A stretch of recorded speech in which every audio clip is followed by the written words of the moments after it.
got a busy 24 hours ahead weather-wise, but first the calm before the storm. This afternoon it's an improving picture despite there being a few isolated showers. By mid-morning it'll be bright with decent sunny spells. High today are 11 Celsius. Temperatures only tempered by brisk westerly and northwesterly winds, making things feel fresher and cooler. Tonight's going to be mostly dry and colder with lows down to 3 Celsius, that's 37 Fahrenheit. There could be some ground frost and icy patches on higher roads where temperatures could dip down to 0. The Met Office have issued an early warning of heavy rain and severe gales of up to 70 miles per hour tomorrow morning, reaching their peak during the school run and morning rush hour. We're currently expecting a 40% chance of disruption due to the showery and intense bursts of rain, so there'll be lots of surface water and spray on the roads, combined with very gusty winds. We'll keep you posted as we know more, but do leave extra time for any journeys tomorrow morning. By the early afternoon, the winds will start to ease, dropping to around 50 to 60 miles per hour, so hopefully by this time the worst will be over. In addition, we'll let you know if the Environment Agency issue any flood warnings or watches. But if you have any particular concerns, please call them on 0845 988 1188. Tomorrow night, the winds will drop off further, but there's still some uncertainty about conditions on Friday, and southwesterly and westerly winds could reach up to 50 to 60 miles per hour again, with further showers. So a very unsettled outlook due to a deep area of low pressure moving in from the Atlantic. BBC Southern Counties Radio Weather. I'm Georgie Palmer. Well done. And since you're just about our premier weight listener, can I ask you, where are we now, day 5 or something? I don't know. Yes. And over the last 24 hours, I was very good. I skipped breakfast and skipped lunch. But that's not good at all. That's not very good for your metabolism. Well, you're a doctor? No. Well, no. You read it in Woman's Realm, I know. That's what they say, but I don't feel bad on it. Really? But then I spoil it, you see, in the evening by having a Vindaloo. But I have lost a pound since Monday. Oh, that's good. Is that because of the Vindaloo or just... No, don't. Actually, I was up in the night. But I'm not surprised. No, because you talking about gales, 4:20 this morning, 120-foot chestnut tree next to our house came down. Goodness me, I hope no one was injured. Correct. Or your properties were all right. No, because the people whose house it is, our next door but one neighbours, they're away at the moment and we can't contact them. Oh no. So when they come home, there's this tree, honestly, the trunk of the tree is 6 feet across. It's a massive tree. Wow. And it was such a noise when it came down as well. It was a bang. Must have been terrifying. Well, I didn't know what it was. Oh, dear. I went back to sleep. Oh, well, good. I'm glad it didn't disrupt your night too much. You're wriggling on the hook here. What have you had to eat over the last 24 hours? I had a sandwich for lunch yesterday. That's a bit boring. No, I had a wrap, actually. That's cool. And then last night I had some linguine with prawns. And this morning I had a bagel. I'm still sounding so unhealthy. Yeah. And lots of water and chamomile tea. Oh, and a couple of glasses of white wine last night. Okay, but does it help to be thinking about it, do you think? Yeah, absolutely, Good. But it's just making me feel even more guilty. Okay, well, we don't want that to be the case. All right, thanks, Georgie. All right, then, bye-bye. Tommy Boyd on BBC Southern Counties Radio. The sound of Sussex. Yeah, so no action for you with the afternoon show's Weight Listener programme. All you have to do is think back what you've eaten over the last 24 hours, and you will find that it will help you if you notice that you've had a couple of biscuits that you didn't really need, to just cut down on those little things. And I think that will help with the 3 or 4 pounds that almost everybody would like to take off after Christmas. Got a Monk Snatch place of the day again today. Wasn't Port Slade? What a star Port Slade is yesterday with Alison Ferns. We're also talking about gymkhanas. Has there ever been an 8-year-old daughter who didn't want a pony? Why is that? And did you give in when it was your daughter? 08459 570057. The Happiness Hour from 3 o'clock. I can't wait for that. This is a brilliant concept. You probably heard about it on the news. It's official. They're now teaching happiness in schools. So why don't we get some of that? Interested in acting? About 2:30, going to be talking to somebody who's looking for people who are proper people but can act a little bit. So that might well be you. And let's kick things off with the Beast of the Day. Here's the noise made by the Beast of the Day. And if you'd like to hear it again,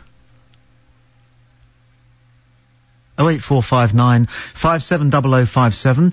We'll find out all about it once we find out what it is for the third and final time before Queen. Here's the noise made by today's Beast of the Day.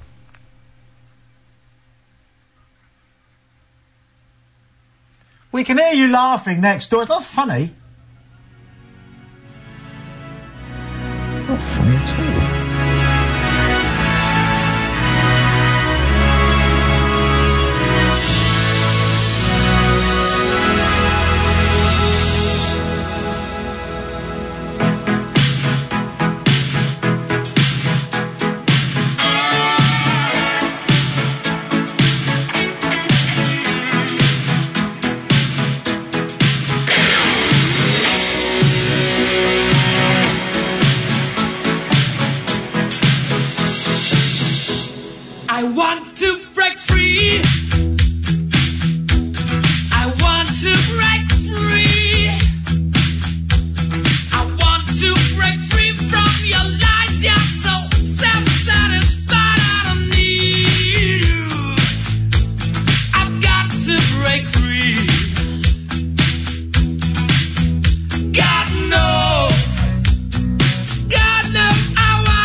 but life still goes on.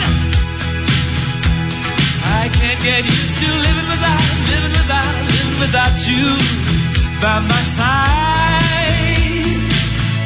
I don't want to live alone. Hey, God knows, got to make it on my own. So baby, can't you see? I've got to break free. I've got to break free.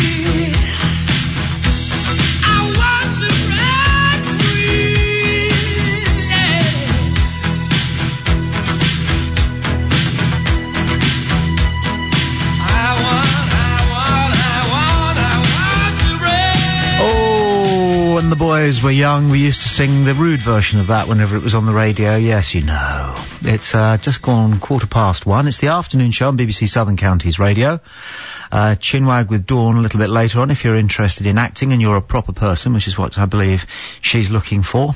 We've got wait listeners, Monk Snatch in just a moment, talking Jim Carners too, but we rush to Billingshurst and Sharon. Hello, Sharon. Good afternoon, Tommy. Afternoon. Now, you are a very naughty boy. Why? Because I'm sitting here at my computer typing some invoices for my husband, and I'm listening to you in the background and, you know, vaguely sort of chattering away. Yeah. And my little ears pricked up when I heard you say that you haven't had any breakfast or any lunch. No. I'm not impressed. Well, I'm not doing it to impress you, although the whole scolding thing works, so keep it going. Well, I mean, I am a Weight Watcher leader, so I do know a little bit about what I'm talking about. Okay. But it really is not advisable to be skipping meals, particularly breakfast. I mean, that really is the most important meal of the day. Yeah, I'm still here, and... I know, but I think if you carried that on sort of long term... I haven't eaten breakfast for donkey's years, actually. Well, I mean, I have to say, I never used to eat breakfast, and I lost 5 stone with Weight Watchers, and it's one of the biggest habits that I've changed. I always make sure I have something to eat now first thing in the morning. I think the biggest danger is... What do you have to eat? Oh, it's generally cereal, Weetabix or porridge, yoghurts, fruit, sometimes all of it all together. It's quite nice. Bit greedy, isn't it? Well, yeah, I like my food. But the thing is, if you're not having breakfast, and especially then if you don't have lunch as well, the chances are you're going to get overly hungry, and then come the evening you're not going to be making sensible food choices. You're going to be reaching for those kind of snacks that you shouldn't be having. And it's just far more sensible to eat your regular meals, eat sensibly, even if you're not particularly hungry at breakfast time or lunchtime, have something. No, what? Force yourself to eat? In many respects, yes. And I'm not saying you have to have a huge breakfast. It could just be a yoghurt or a cereal bar or a banana. It doesn't really matter. But I'm one of those lucky people. I don't really care much for eating. In fact, if I could avoid it, if I could take a pill once a week and that would be all my nutrition, I'd be perfectly happy. I like cooking. That's creative. But eating, to me, it's an odd thing to do. Pushing these dead animals into a hole in your face. How bizarre is that? Isn't it bizarre when you think about it? Well, dead animals, maybe. What about a nice bit of cake, though? Well, it's still putting it into a hole in your face. It's still an odd thing to do if you want to detach yourself from your instinct about it. It is an odd thing to do. I quite enjoy chewing some foods, but as soon as you swallow it, you sort of feel guilty. People do. You do. You did. You probably still do. Beat yourself up over eating. I try not to. I try and eat healthily. I try and sort of follow my Weight Watchers plan. You know, we don't say you can't eat this and you can't eat that. You can have anything in moderation. So I try not to do the feeling guilty, although I'm sure it's quite normal. Lots of people do feel Fasting's very good for you. Have you ever fasted? What's the longest you've gone without eating? Probably not more than a day, I wouldn't have thought. A couple of hours? When was the last thing you ate? Well, I'm actually having You're snatching now. I am actually. I've gone 3 days without eating, 3 days and 3 nights, and the longer you fast... No! The longer you fast, the better you feel on it. Oh. The better you feel on it, your intestines begin to clear out. Have you heard some of these horror stories that some of us have pieces of meat in our intestinal tracts that have been there for 2 years? Things like that. You start to clean yourself out, cleanse your system. Most of us are carrying so much extra weight. Most of us are. Nobody would deny that. That we probably don't actually need to eat for about 3 months. Well, I would dispute that. I have to say, I would dispute that. Okay, blood sugar levels would go up and down. Yeah, okay.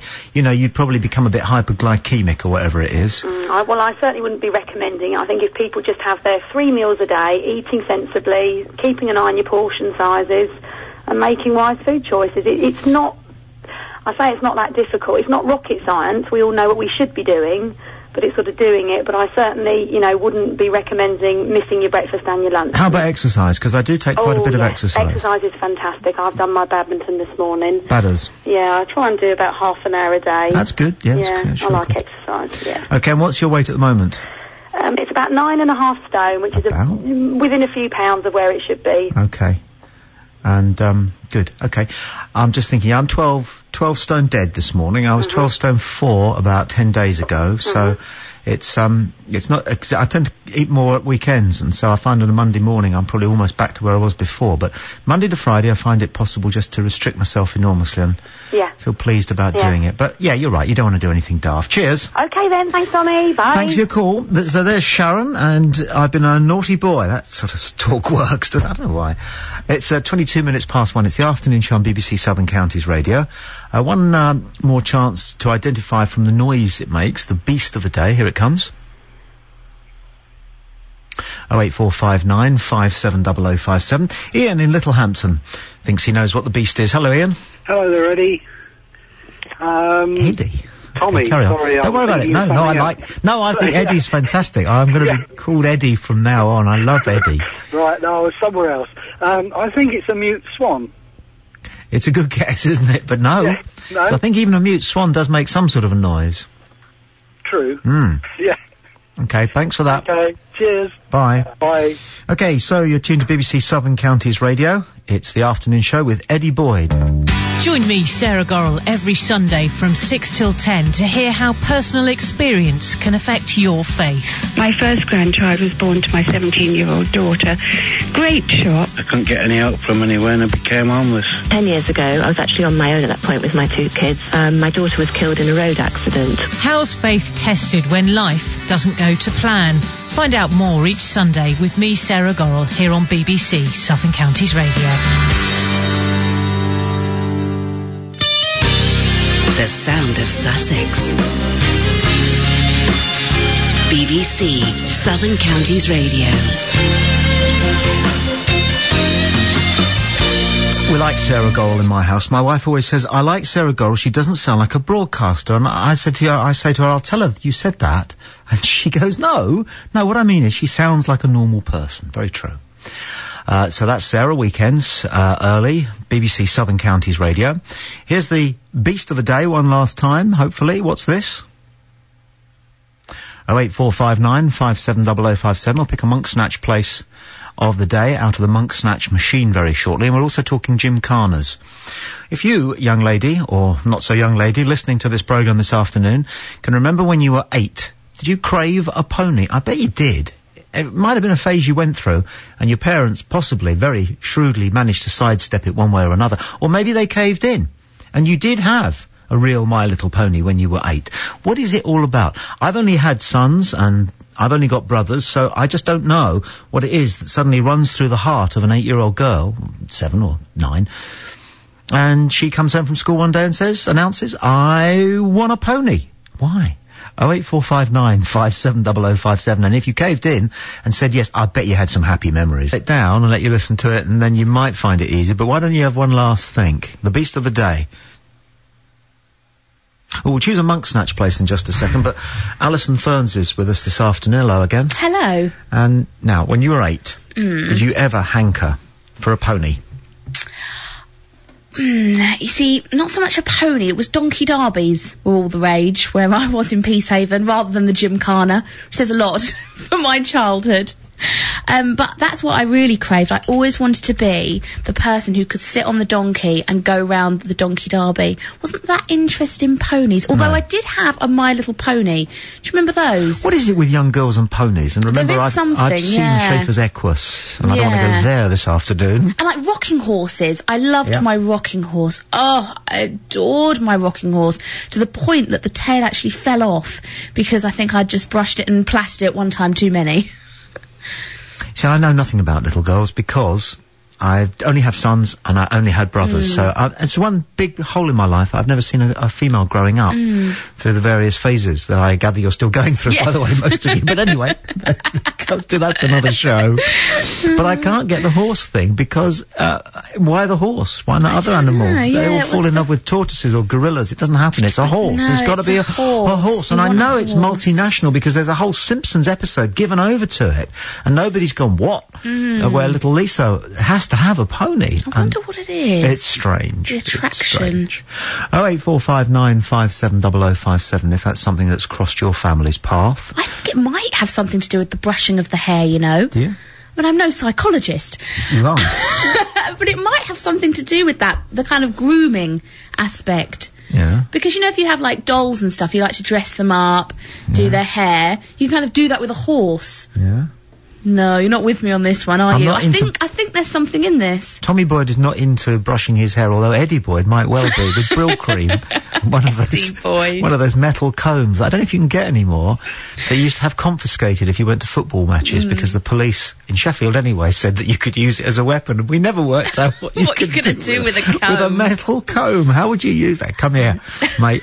You know, watch it, or otherwise I'll give you a side parting. You'd be laughed out the stadium. Now, it's time to play Monk Snatch, where we set the Monk Snatch machine up and running, and as it reels off places in Sussex, Surrey and North East Hampshire, I'm going to get you, Alison, to shout stop, and that will be the place that we put the focus on today. So here we go.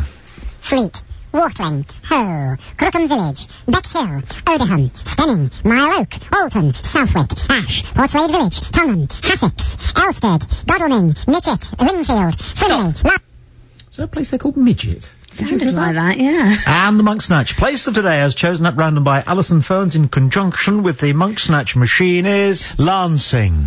Lancing. Have we ever done Lancing on Monk Snatch? Yes, I've been to Lancing. We did a Monk Snatch with knobs on. Yes, we did. Lancing, which goes all the way down to the seafront, which I did not know. Did you not know that? A population of 25,000, this woman on the radio was saying Very that day. true. Let's do another one. Okay.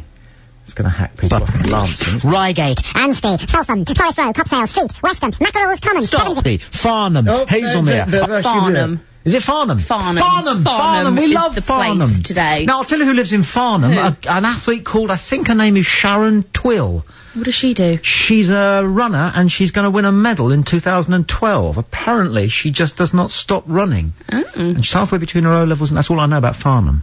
Okay. Might be Farnborough. I only saw the first 4 letters of the word, and then I skipped on. Do you speed read? I do, yeah. Exactly. So, Farnham. Farnham. Dear, old, excellent, beautiful, gorgeous Farnham. We know it's in Surrey. Okay. That's about it. Email from Paul Hennings. He says, on women and ponies, he says, don't knock the whole pony thing. If there was any one good thing to say about equine sports, is this. I think I know where this is going, don't you? I think I know where this is going. About equine sports, it's this. Any woman listening to the show today who rode ponies and horses when she was growing up, Paul in Farringdon, says is sure to have a smashing body. Oh, that's not where I thought it was going. Well, I think it's close. It's close to where I thought. Drifting in that direction. I thought we were going to get on to Jodhpurs. And the beast of the day. I'll slow it down, and here it comes at about 4 times slower than its normal speed. Yeah. 08459 570057. To Chris and the roads. BBC Southern Counties Radio Travel. Gomshall Lane at Shear still closed because of an incident between the A25 and Upper Street. Brighton is okay at the moment, no problems to report. The B3004 up at Kingsley still closed for the roadworks and will be for at least the next month between Kingsley and the Selborne area. Some of the stagecoach bus services will be affected as well. Staines Street at Pulborough, don't forget, of course, the A29, the roundabout construction work continues, and the A217 southbound Reigate onto the anti-clockwise carriageway of the M25 remains closed because of a gas leak. You can update us on 08459 570057. I'm Chris Lambert, BBC Southern Counties Radio Travel. Now, our weather lady is bothering a little bit about weight, listeners, but Chris, you're really letting it all go, aren't you? I am a little bit, yes. I haven't even bought any scales yet. No, you haven't bought any scales. No. There's a bar of chocolate in your top pocket, isn't there? Actually, there isn't. No, not today. There will be. All right, then. Now, fair play to you. Cheers, mate.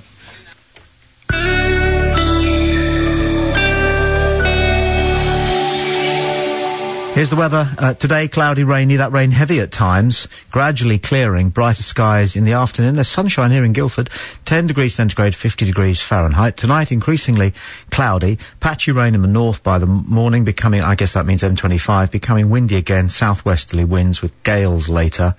Gusts, they're saying here, 50 to 60 miles an hour. Georgie mentioned 70. And that tree down in our road at 20 past 4 in the morning, huge thing, 120-footer it was, with such a crash. Anybody else? Any other trees down? 4 degrees centigrade, 39 Fahrenheit overnight. Thursday, rain becoming persistent and heavy, brighter skies following across the north later. Mild but very windy, southwesterly gales, gusts to 60 miles an hour. 12 degrees centigrade, which is 54 Fahrenheit. Tommy Boyd on BBC Southern Counties Radio. And emails the afternoon show on BBC Southern Counties Radio. Tommy, baby, you need to eat something mid-morning-ish, if you can. I can't eat as soon as I get up, but it kickstarts your metabolism. If you don't eat till late afternoon, early evening, your metabolism isn't going to work properly. In fact, it slows down naturally towards evening, so your body is going to store more fat than is necessary, and you'll get a bit of a tummy. She sounds medical. I think she is. All the more to love, of course, but not good for your ticker. Personally, I don't believe in diets. I think they're bad for your health. The best way is just to eat sensibly and get plenty of exercise. And if you want chocolate, a cake or whatever, have it. Food is one of life's pleasures. Yeah. People worry too much about being a few pounds overweight. As long as you're healthy and happy, I don't see a problem, says Anne. P.S. If you had a choice of a night with Victoria Beckham or Nigella Lawson, who would you go for? Well, wow, Anne, thanks for a very visually entertaining problem.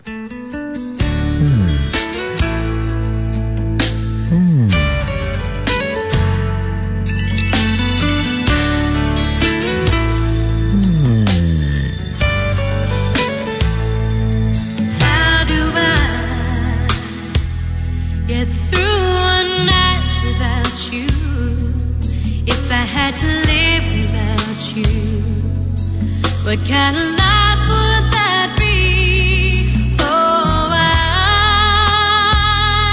I need you in my arms, need you to hold. You're my world, my heart, my soul. If you ever leave, well, baby, you would take away everything good in my life. And tell me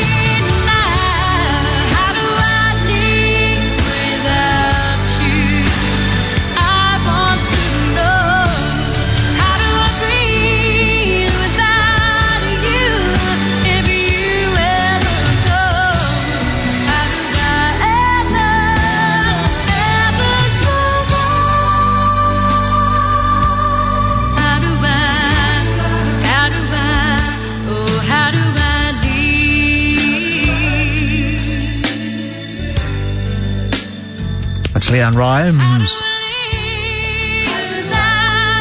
And How Do I Live at 22:02 on the afternoon show on BBC Southern Counties Radio.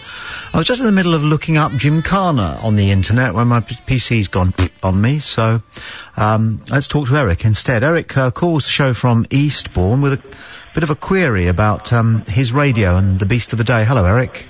Hello. I couldn't hear a single thing on any of the sets I've got here. Where are you? You're at home? At Eastbourne. Yes. It sounds quite echoey there. Do you have the radio on now? Yes, I am. No worries. That's better. No longer a radio on.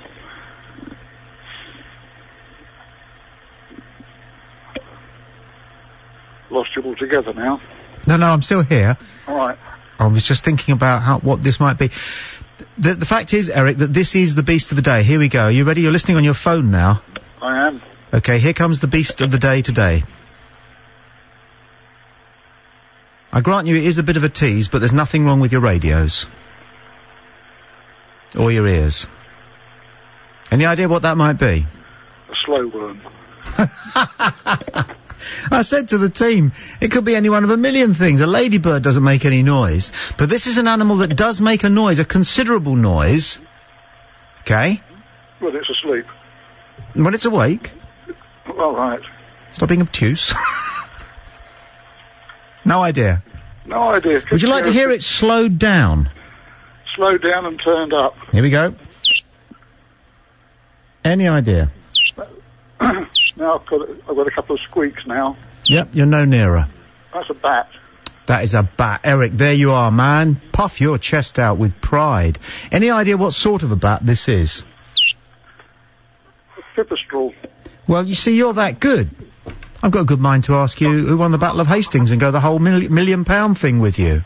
I think we came second. It is a pipistrel. Let me bring Brian in, who's called the show on the Beast of the Day. Did you guess a pipistrel bat, Brian? Well, it was what I was going to say, but I did actually say, is everybody mad? Don't they realise that it's obviously a bat, because you can't hear it? Well spotted. I mean, the frequency response of FM radio is 15 kilohertz, so here we go. It's got to be above that, you see. It can't come out. Yes. Does that explain everything to you now, Eric? Yes, explained. Good, thank you for your call anyway, and well done. I'm not sure if Eric's head's still spinning a little bit, Brian, so you better explain. The bat does make a noise, yeah, and the human ear could possibly hear it, but it couldn't be broadcast and transmitted as it stands on the radio. That's right, because the frequency response doesn't go far enough up. You know a bit about radio? A little bit, yeah. Can I ask you a question? Go on, then. If I walked to the back of the studio, right, with a gun, and I shot the microphone...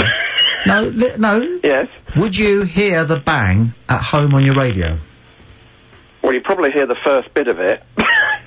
Depends how far away you were when you shot it, doesn't it? Well, the studio's only about 20 feet by 20. Well, you'd probably hear I would imagine, if the bullet's travelling faster than sound, you wouldn't hear it, would you? That's exactly my point. It's possible, isn't it, that the bullet would take out the microphone before you heard the gun? That's what I say. It depends whether the bullet slowed down enough to be able for the sound to overtake it or not. So what I'm doing is I'm writing a mystery play with a friend, just for fun, and it's about a broadcaster who is also a murderer. Yeah. And he's murdering listeners. It's not that funny. No. And what he does is, he occasionally puts a tape on that he's recorded, okay? Yeah. Of his show, so it's not actually live. He's a late-night broadcaster. I see. And he puts a tape on, right, and he goes round, and he does away a listener a night, okay? But he's got a perfect alibi, hasn't he? Yes, I've heard of this before somewhere. No, you haven't. I made it up last night when I couldn't sleep. It's not one of the Ruth Rendell things, is it, or something? Oh, don't tell me she's got there first. No, really? I can't remember. I'm sure I've heard it somewhere before. Alison's coming in because she thinks I'm not a plagiarist. I had this idea. But I thought all these modern microphones are all sort of clipped to your ear roll. I know exactly what Brian's talking about. Sure. It's a lady detective who also writes novels, and the programme's on during the day. And I saw a very similar programme. It was called Killer Radio. It was very similar. Oh, yeah, where the murderer was the chief engineer. Yeah. That's not going to happen. That was slightly different. They're all pussycats engineers. They're not going to murder anybody. No, they'd electrocute them, wouldn't they? How was the murder carried out at this radio station, Alison? They pushed the person off the top of the transmitter. Really? Yeah. Don't get any ideas. See, what I had going for me, I mean, Brian, this is definitely doable, right? What would happen is, supposing, to make the alibi absolutely watertight, okay, the murderer, the broadcaster, would put the tape on of his programme, okay, and he would have a fake telephone call with gaps in it, where he talks to the football correspondent about a game that Brighton and Hove Albion are playing that night, right? Yeah. Okay. And what he does is, on his way to the murder, because he leaves the fader up for the phones in the studio, and on his way to the murder, the broadcaster phones his own programme, and he does a live broadcast about the Albion into the programme. So that makes his alibi absolutely watertight. But someone like Brian would be able to tell the difference between the studio quality microphone and the mobile phone. No, he pretends to be the football commentator. He pretends to be the football he's going to put a different voice. Yes, people can. Oh, no. No. Look at you sometimes. There are holes all over it. Look at you when you read the weather. That's a dig. If I was gonna do that, I'd also have to rig up a webcam that makes it look as if you're still there. Webcam. You've caught him, Brian. Yeah, what are you going to do about the webcam? You haven't thought it through, Tommy. Not yet, I'll work. Thank you, Brian, for that, Okay, mate. cheerio. Very nice talking to you. 08459 570057. The other thing I haven't worked out is his motive for killing listeners. Tonight, Carol Miller from New York City is our guest disc jockey, making an appearance on the World of Radio. Featured year is 1979, there's Million Sellers, there's a one-hit wonder, and more Roger and Out. Will it be a rollover tonight? 9 p.m, the Music Hour. We're joined by Phil Aldridge and special guest Darren Narendorf, who'll be playing live. Roger Day, weekday evenings from 7 on BBC Southern Counties Radio. The sound of Sussex. BBC Southern Counties Radio. So there it is. The beast of the day is the bat. Thanks to everybody who called in and said that they thought it was the bat just from the silence, which initially we were playing, because the bat does make a noise. I understand it's the bat's sonar, which it uses in order to navigate at night, because bats are virtually blind. You might know more about bats than me, which wouldn't be hard, but they navigate by bouncing a sound off forward, and then it bounces back off a tree, and the bat can then hear that echo and goes left or goes right in order to miss the tree. But what else about bats? They're not birds, are they? Are they related to rats and mice? There was that thing a while ago about how you could, people in Scotland were worried that you could technically get rabies from a bat, or indeed get another illness. They worry north of the border. They're concerned about their health. From bat urine, because apparently bats do evacuate on the move, in the air. What do they eat? What do they like? Surely nobody's ever had a pet bat, although I wouldn't put it past one or two people in South London. 08459 570057. Robert calls in Partridge Green. Hello, Robert. Hello, Tommy. No, I'm in Wisborough Green at the moment, but I live in Partridge Green. Okay. Yes, right. Your motive for murdering the listeners... Go on, then. ...is that they haven't obeyed Gordon's elbow. Yes, they haven't... obey Gordon's elbow. No. Well, he's eliminating listeners for behaving obnoxiously, isn't he? Okay, so, and if they are banned from Gordon's show and they continue to listen... haven't obeyed that, so you're going up during them at night. I go around and murder them. How do I do it? I don't know. If you were a broadcaster, how would you murder listeners? I don't know. I haven't worked that Brutally one or out, but gently? I'm just giving you the motive for doing it. Okay, well, you're very kind. I can think of a few that need doing, but... What, listeners? Yeah. No. Not on this, not on this radio. So maybe to Git FM. Well, yeah. Some Radio 4 listeners as well. Oh, definitely. I don't like the way Radio 4 listeners think that Chicago is pronounced Chicago. I hate that because it's not. No Americans call it Chicago. But if ever you hear a Radio 4 discussion and the name comes up, it's always Chicago this and Chicago that and the musical Chicago. And it's just their way of saying we know a little bit more than everybody else. Because we're Radio 4. Yeah. Yes. Well, what about, blah, blah, blah, blah. I can't think of that radio station now. All it is heavy music all day long. Yeah, it's gone. I'm sorry, I'm having a senior moment. Yeah, it's all I hear in the doctors. Say again? It's all that I hear when you're in the doctor's waiting room. Oh, heavy metal? No, not heavy metal. The heavy, orchestral music. Classical music? Classical FM, that's Classical music, oh yeah. Oh, I hate that radio station. It's so smug. Yeah. Smug! Yeah. I hate it. It's so smug. Everybody's got a daughter who's studying the violin at York.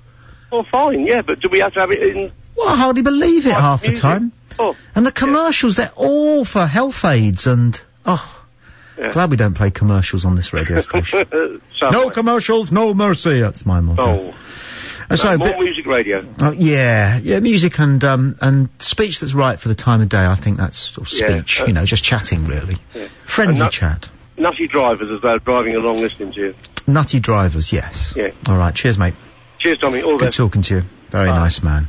Robert in Partridge Green with a motive for killing listeners. It's a new talking point. Say again? It's a new talking point, It just isn't came it? during the show, didn't it? How would you kill a listener? 08459 570057. When you're answering the phones out there, as I do, you get lots of funny calls, strange calls, and you often get people who phone with not meaning to phone you. It's a wrong number. Really? Yes. And Sheila from Crawley, who we're going to speak to now, dialed us, not meaning to dial us. Okay. But we got chatting. Yeah. She was trying to call the Sunday Express. Oh, okay. And quite interesting story. Hello, Sheila. Hello. I'm sorry I rang your number by mistake. I didn't mean to. I was trying to get the Sunday Express. What it's about, they had a 2-page spread to do with ambulances, and there was 2 cases there where the people had died through the ambulance. I think one was the ambulance that arrived late. Well, I had a bit of experience with that with my husband. Do you want to know the rest? Sure. You do know who you're talking to. You're on BBC Southern Counties Radio. Yes, I know, and I'm shaking. Well done. That's Anyway, my husband was in Crawley Hospital. We were getting ready for him to come out. He'd gone in on the Friday, and they'd taken 2 stone of water off him. And he was beginning to get better, and he wanted to come home. On the Thursday, I went in to see him, and he was in terrific pain. And we told the staff, and they gave him painkillers. And they said not to worry, they're used to it. So we came home. At just after 7, they rang me and said he'd got an infection, but the doctor was with him, and they were taking blood tests. Would I be prepared to come in the night? I said yes. I'll come now. And they said, no, it's all right. So I said, could I ring later? And they said, yes, 9:30, when the night staff were on. I got ready to ring at 9:30, but before I could, at 2 minutes past 9, the phone went, and it was a hospital to tell me my husband had now got heart failure, and he was being transferred to East Surrey. So I said, could I go with him? And they said no. And if there was no paramedics, this nurse would go. So I said, in that case, we'll go to East Surrey, my daughter and I, and we will meet him there. Well, we went up to East Surrey. They didn't know anything about him. And then we sat in the waiting room, and they said he'd left Crawley 5 minutes before. And then they came and told us to come to the relatives' room, which we did. Now, what had happened, the ambulance had been called, but because the ambulance was some distance away, it took time to reach the hospital. The hospital had done a 999 blue call to move him. That was just after 9. He wasn't moved till 28 minutes past 9. By that time, he was unconscious. They got as far as the Gatwick Airport, Crawley side, the Beehive, and by this time they got another ambulance there because technicians cannot give drugs. And on the other ambulance there was a paramedic as well as a technician. And they met up at the Beehive and they couldn't resuscitate him. So they sent through to East Surrey Hospital to ask the staff there to put us in the relatives' room. Now, I know I can't do anything about my husband, but I don't want anybody else going through the same nightmare as we did that night. Okay, when was this? This was March the 23rd last year. Okay. All right, well, here's a telephone number for the Sunday Express. Oh, please. 08714 08714 341 341 010 010 08714 341 010. Now, they say they're in the Shell building, which is, if I remember, I thought that was south side, on the River Thames in London. If you don't get through, try us again and we'll help you get through to the Sunday Express. You. All right, Sheila. I know, I went to the cutting of the ground for the mental hospital in Crawley, and the person who should have given the talk, she had been to a meeting at Red Hill, and she didn't realise how difficult it was to get to Crawley from Red Hill, and she was somewhat high up in the NHS and NHS. Well, I'm sorry to hear your story, but you keep up your good work. Oh, I am. You might just pull off something that will be very useful and very important to an awful lot of people. So, just as well you rang the wrong number in a funny old way, isn't it? I only went to thank the ambulance people after my husband died to say. The Gymkhana. When you were 8, madam, did you hanker for a horse? Or when yours was 8, did you give in? Or did you manage to resist? We're talking about the Gymkhana. We're still wait listening. Our Monk Snatch place of the day is Farnham. Very little movement there so far. And our beast of the day is the bat. And I've had this from Timothy Langner. He says, if a pest control person kills any bats during pest extermination, it's a £5,000 fine per bat. £5,000 fine per bat. I was told this when the pest man came to check whether bats were living in my parents' loft. To check whether it was bats or mice, the pest control picked up some droppings. Apparently, bat droppings and mice droppings look the same, but mice droppings are sticky, whereas bat droppings crumble when you pick them up. The droppings crumbled, so it was bats. When bats move into a house, they do not move out. Generations and future generations will continue to live in the same place. I feel privileged that the bats chose my parents' house as a place to live in. The only downside is that they have to put sheets over everything in the loft because it's full of crumbly bat droppings. 08459570057. Bexhill, Horsham, Haywards Heath, Billingshurst, Brighton, the sound of Sussex. BBC Southern Counties Radio.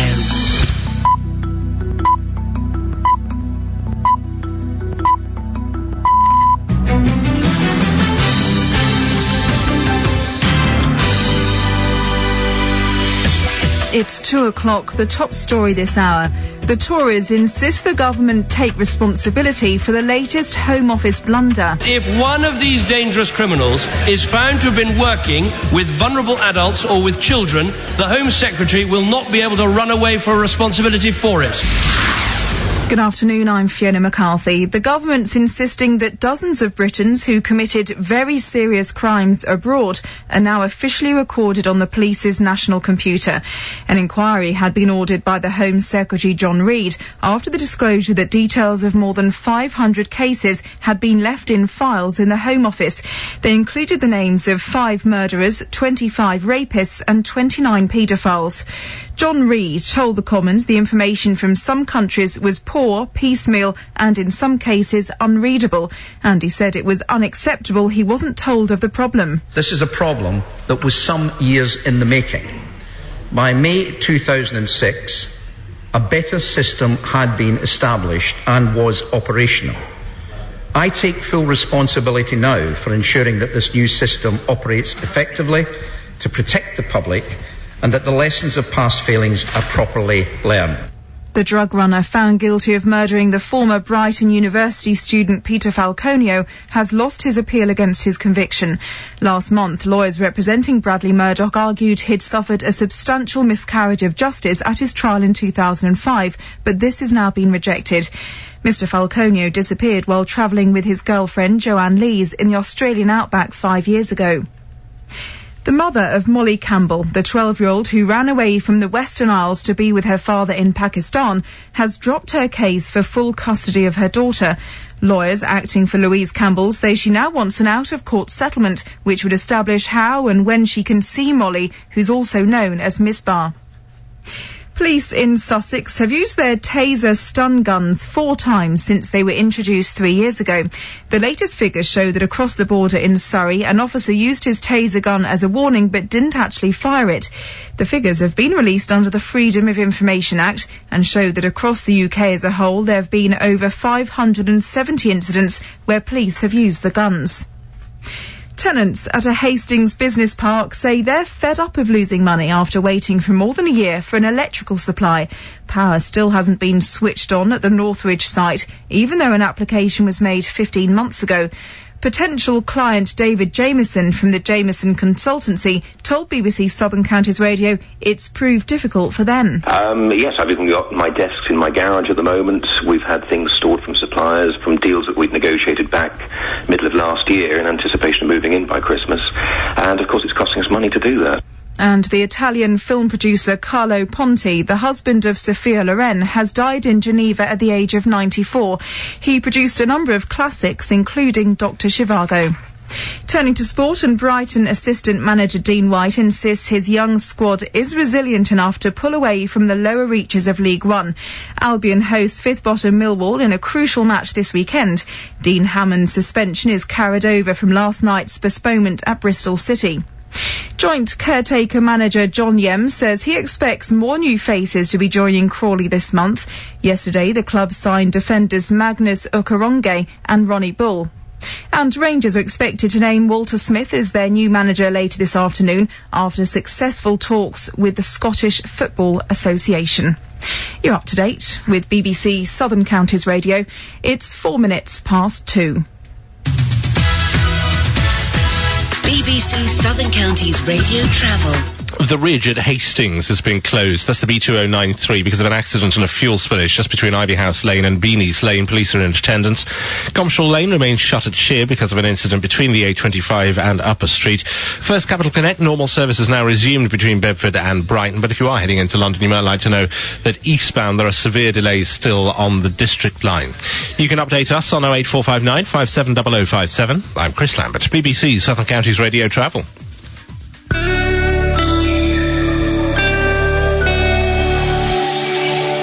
Let's check your weather. Cloudy, rainy today, quite heavy at times, although some sunshine this afternoon. Sun's gone in now at Guildford, but we can maybe expect a little bit more before the sun goes down. Oh, by the way, the days are getting longer. Hooray! Maximum temperature 10 degrees centigrade, 50 degrees Fahrenheit. Tonight, increasingly cloudy overnight. Patchy rain in the north by morning, becoming windy again. Southwesterly winds with gales later. Gusts 50 to 60 miles an hour. This is tonight again, so loud night, especially if you've got sash windows. Minimum temperature 4 centigrade, 39 Fahrenheit. Thursday, rain becoming persistent and heavy. Brighter skies following across the north of the region later. Mild but very windy. Southwesterly gales. Gusts up to 60 miles an hour. Temperature 12 centigrade, 54 Fahrenheit. And the outlook Friday and the weekend, staying unsettled, mostly cloudy Friday and Saturday with rain at times, mild but very windy. A brighter prospect for Sunday if you're playing golf, albeit with a few showers. The sound of Sussex. BBC Southern Counties Radio. Yes, Farnham's a bit of a no-show at the moment on the Monk Snatch. So, Farnham came out of the machine. What do we know about Farnham? If we live in Farnham, 08459 570057, and you can blow your horn about Farnham. You chose Farnham to live in, so it must be a great place. Why is it a great place? Or maybe you live somewhere else for very good reasons. So if you want to diss any aspect of Farnham, well, fair enough, you know. Lively debate is the name of the game. Farnham, the Monk Snatch place of the day. Where is it exactly? What exactly is it like? How long has it been there? Do they still burn witches in Farnham? An email from Annie. Annie from Angmering says, Mike and I have just got back from a fantastic walk along Angmering on the sea beach, and I thought I would send you a couple of photos I took not half an hour ago. The sky and the sea looked amazing, and, oh, absolutely. Sea nice and rough. We like a rough sea, don't we, in January? And plenty of blue sky and those wispy clouds. Now, what are they? I should know, and I believe you can actually foretell the weather from the clouds if you know your stuff. Nimbus? I don't think so. Little fluffy ones. Cumulus? I don't know. Anyway, her contribution to Wait Listeners is as follows. We then sat down. We're so lucky to live in Sussex, she says. Great show you have that we listen to whilst we have our lunch. 2 slices of bread, chicken, tomato, lettuce, cottage cheese and cucumber, followed by an apple, orange and a Kit Kat. That is a superb morning, superb lunch too. Thank you very much indeed for that. 08459 570057. If you had a daughter who went to Gymkhana, I've got some lovely emails coming in about young girls and their ponies and how much it brings to the family. And we're also going to be celebrating happiness, which is now on the curriculum in a number of important educational establishments. You get 50 minutes of how to be happy once a fortnight. We'll be talking to the esteemed man behind that. Great character from 3 o'clock. And in about 20 minutes' time, if you're a proper person, but you think you might be able to act a little bit, then I could have something for you.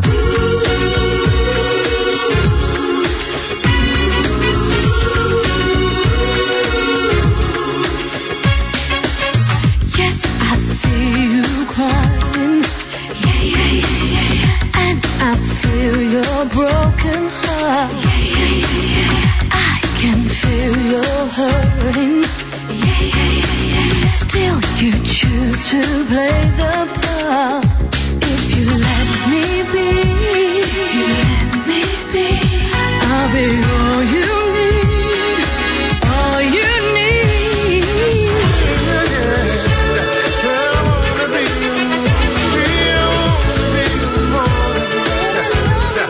I want to be the only one. Eternal and BB Winans, or BB Winans, depending. Don't look at me, it's all Klingon. 12 minutes past 2, BBC Southern Counties Radio for the afternoon. The beast of the day is the bat. Anybody ever heard of anybody being tangled up in their hair with a bat? The Monksnatch place of the day is Farnham. Come on. And John's call from Farnborough on the, something that some caller has raised to the programme, which is how to kill listeners. Hello, John. Afternoon, Tommy. Afternoon. It's absolutely fabulous here. The sun's shining, doing a little bit of work in the conservatory. Brilliant. Fabulous. Life's good. Right, you nominate the target. You know who he is, or her, or they are. You've chosen your listener that you want to murder. You've chosen your listener. Okay. Right. You then turn up the radio volumes directed to that house.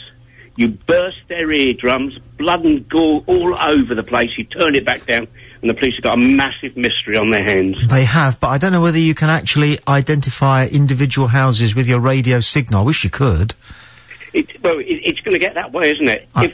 If satellites can go up thousands of miles up in the sky, and they can read the daily paper and tell you what paper you're reading, it ain't going to be long. Mobile phones, dog and bones. They can track you down now. Yes, yeah, I see. They call it narrowcasting. Narrowcast. In the not-too-distant future, there will be one radio station per head of the population. Yeah. And the BBC John will be broadcasting a radio station just for John in Farnborough. What would it sound like? Radio John.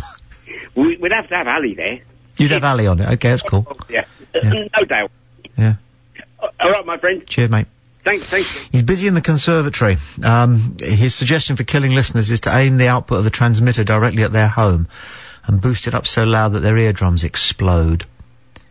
I had this idea for what the computer will do. When the computer becomes sufficiently intelligent to want to take over the world, I know how they'll kill us all. It's fun, this, isn't it? Plotting fantasy murders. Fantasy Murder FM. Brilliant.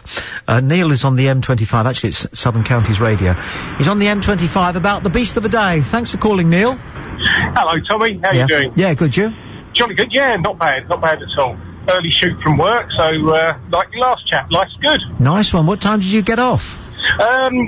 About 1:30, something like that. That's all right now. Is that a half day, or did you have an early start? I had an early start, but something went wrong. Took a file to site on a CD. It's corrupt, so I can't do the work this afternoon. So I'll just have to go home. What can a boy do but go and listen to the radio? Yeah, cool. Exactly. Anyway, bats.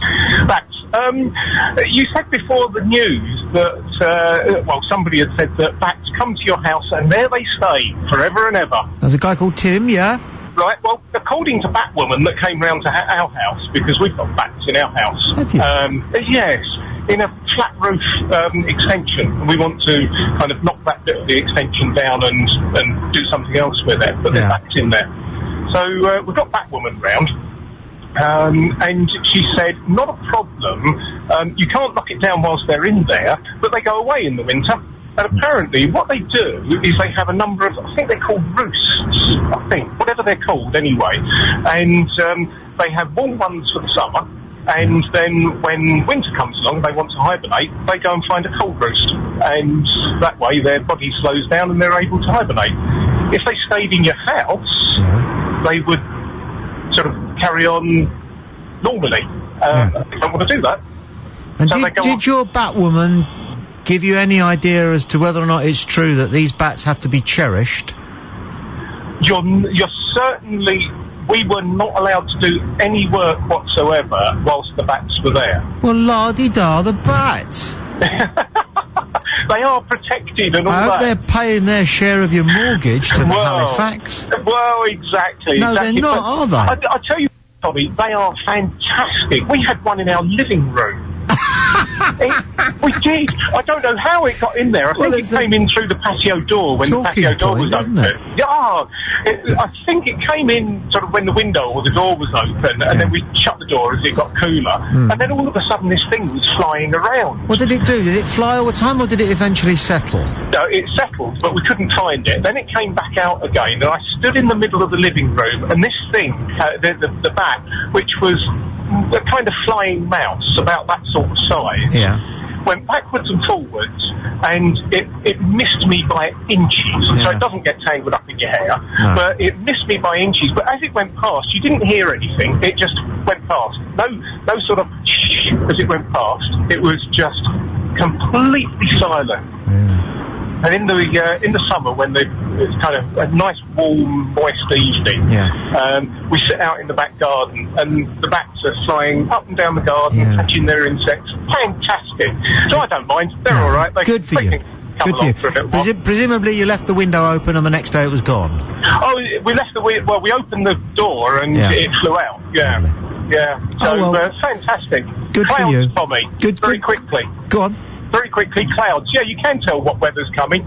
The clouds that you were talking about, the wispy ones, I think are probably the cirrus clouds. Okay. Then you get the fluffy ones, which are the cumulus clouds. Yeah. And the horrible stuff that's all kind of November grey are the stratus. And if you know what you're sort of talking about, you know your clouds, you can say, oh, look, there's a front coming, it's going to rain soon. Okay.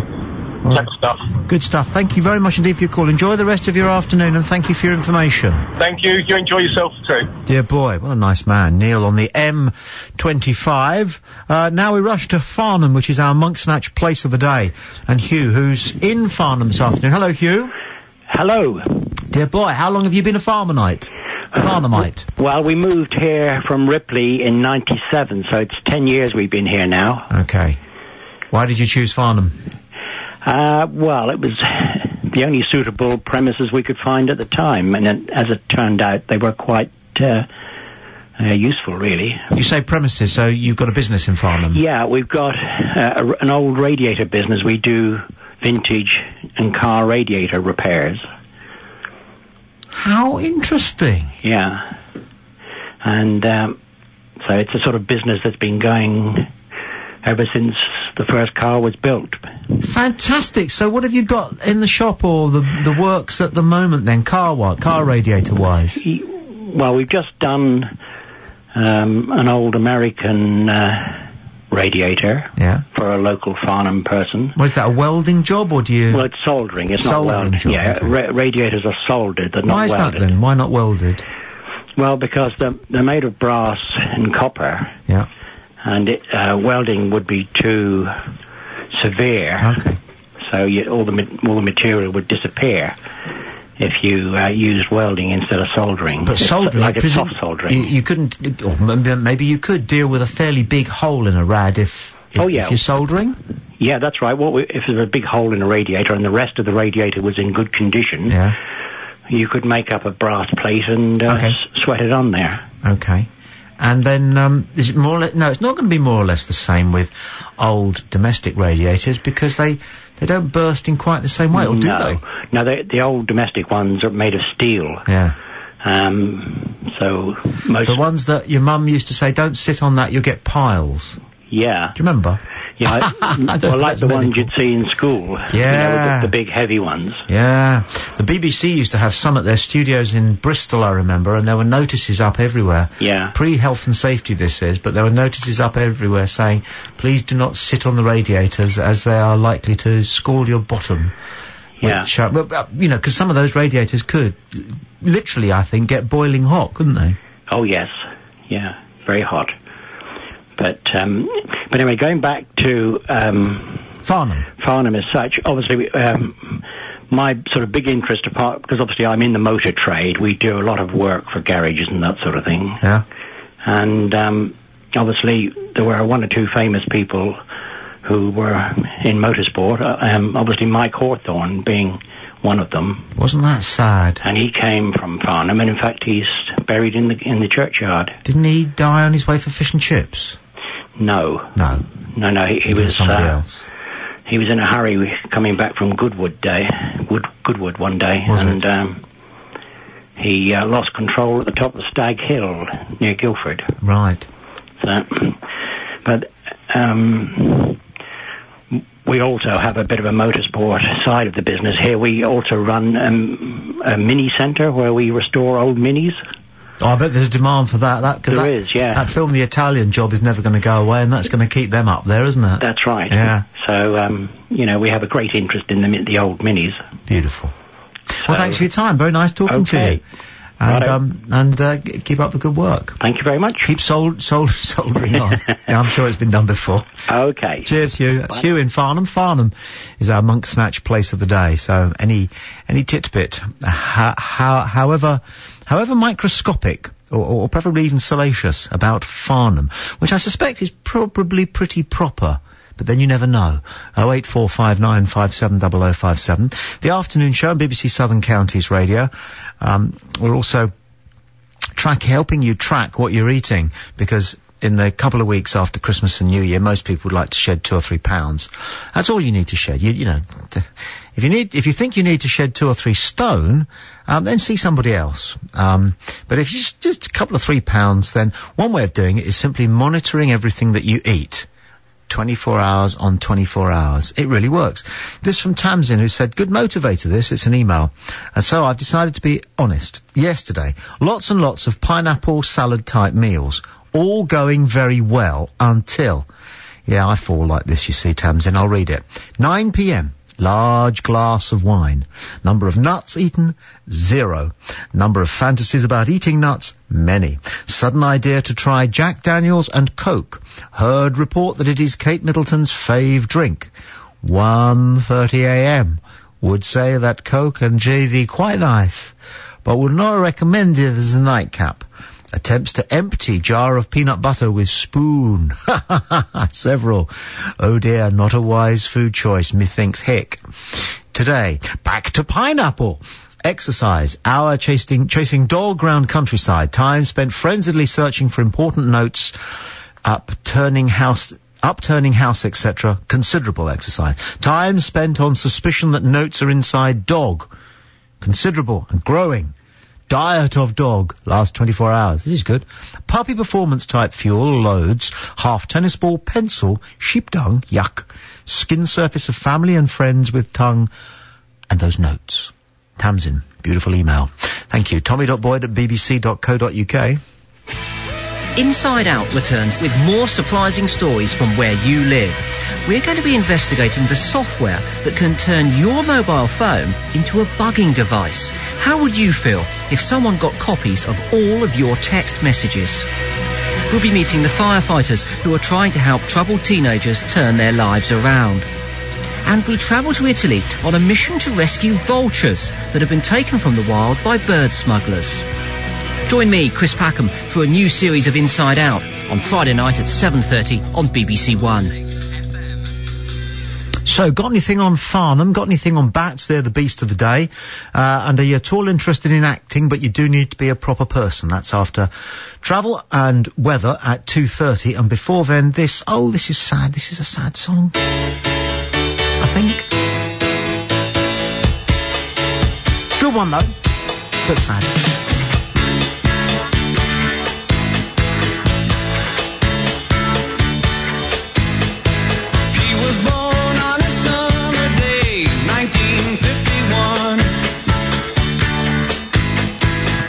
Slap of a hand, he had landed as an only son. His mother and father said, what a lovely boy. We'll teach him what we learned. Oh yes, just what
Andrew Lloyd and Lonely Boy, BBC Southern Counties Radio. A couple of minutes away from your next burst of travel with Chris, but as I like to say, Alison, you've been inundated with a text. Inundated. A text has come flooding in. This one from Liz at Sussex Wellbeing, which I imagine sounds a bit like a Weight Watchers type place. Okay. She's also having a go at you about this whole business of not eating. She says, Tommy, the reason you should eat regularly is that the body goes into fast mode and then begins to store fat, which is even more difficult to get rid of if you're overweight. So, we've also had some guesses on the text line as to the beast of the day, the sound effect which we heard earlier. Lots of people with the correct answer that it was a bat, although Mike in Horsham thought it was a tortoise. Tortoise. In fact, I don't know what noise a tortoise does make, so I don't know how wrong he is. I don't think tortoises are very vocal. They must make some noise, though. Well, they do sometimes open their mouths very wide, as though they're yawning. But again, you'd have to struggle to hear anything, and I'm sure it wouldn't be this.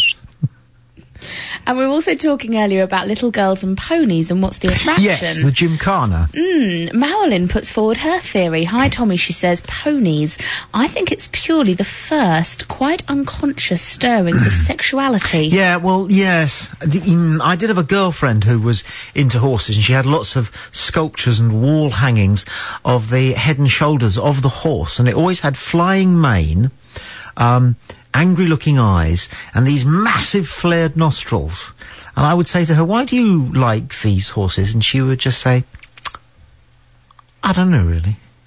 But I think there was something there, something subterranean, which we'll move away from after pausing there briefly, privately. Yes. So, on the afternoon show. Yes. And then Liz has texted to say, Tommy, it was Mike Hailwood, who was killed on his way to get chips. What was that story then? He was a world-class driver, and I think this just goes to show how frail and fragile, you know, we all are and life is. He was a world-class driver. I mean, he could take druids at 140. I know that means nothing to you, Malison, but he could. He was brilliant. I believe he had been the world's motorcycle champion, and then he switched up, I might be wrong, he switched up to cars and became the world motor racing champion. That's how good he was. And then one night he said, oh, blow cooking, let's have fish and chips. And never came back. Died getting fish and chips. Isn't life strange? It is. Ludicrous.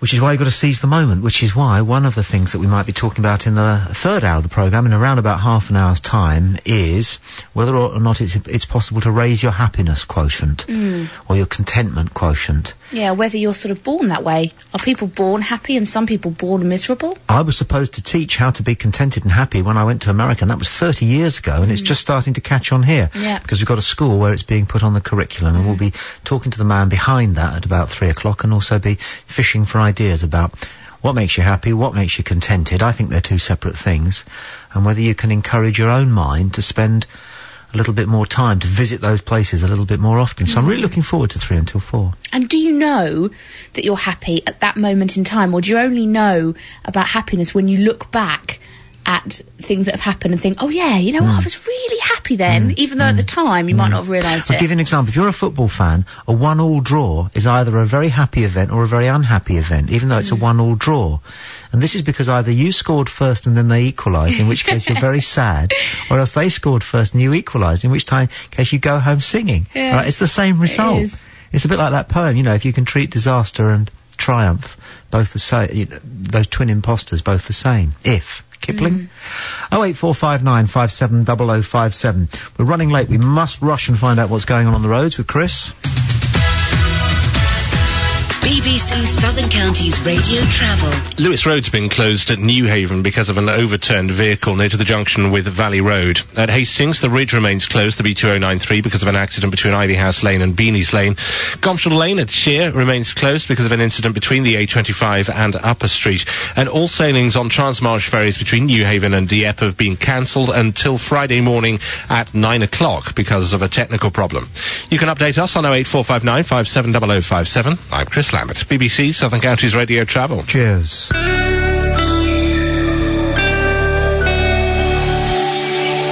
And the weather, a bit of milky sunshine again in Guildford, and there'll be the odd ray of sunshine before the sun goes down, which is round about 4:15 this afternoon. Temperature 10 centigrade, 50. Tonight, now it's the winds, increasingly cloudy, patchy rain, but the main thing is possible gale winds later, 50 to 60 miles an hour. Minimum temperatures 4 to 39. Thursday, rain becoming persistent and heavy, brighter skies following across the north later, mild but very windy, southwesterly gales, gusts to 60 miles an hour, maximum temperature 12 centigrade, 54, and the outlook for Friday through Sunday, staying unsettled, mostly cloudy Friday and Saturday with rain at times, mild but very windy, a brighter prospect for Sunday, albeit with a few showers. Tommy Boyd on BBC Southern Counties Radio. Before we kickstart your acting career, a word with Jill in Hawley. Hello, Jill. Hello. Hi. You phoned about the Beast of the Day, which... I don't know whether it's a budgie, because when it came on, my budgie twitted back. Did he? Really? Yes. How interesting. What's your budgie called? Oh. Ah. Yes. What? Sunshine. That's okay, that's cool. That's a good name for a budgerigar. It's sort of Cockney, isn't it? Hello, Sunshine. Yes. Yeah, good.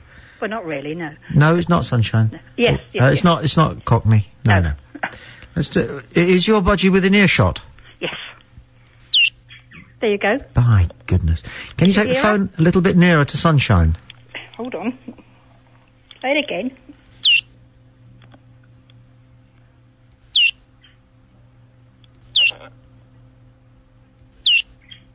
How's that? Did you hear? Yeah, that's very good. There you go. Well. So whether it's a bird or not, I don't know, but she's answering to it. It's interesting, because our dog occasionally will look at the television when animals are on, but we can't spot what it is that makes her look at them. Oh, right. You know. See, now Sunshine's off anyway. Presumably he or she is feeling a little bit ignored. I don't know. She always listens to Southern Counties. Does she? Yes. What else makes her chirp then? Does Gordon Astley make her chirp? Oh, I don't know about that. She just likes the music. She Does she? You're joking.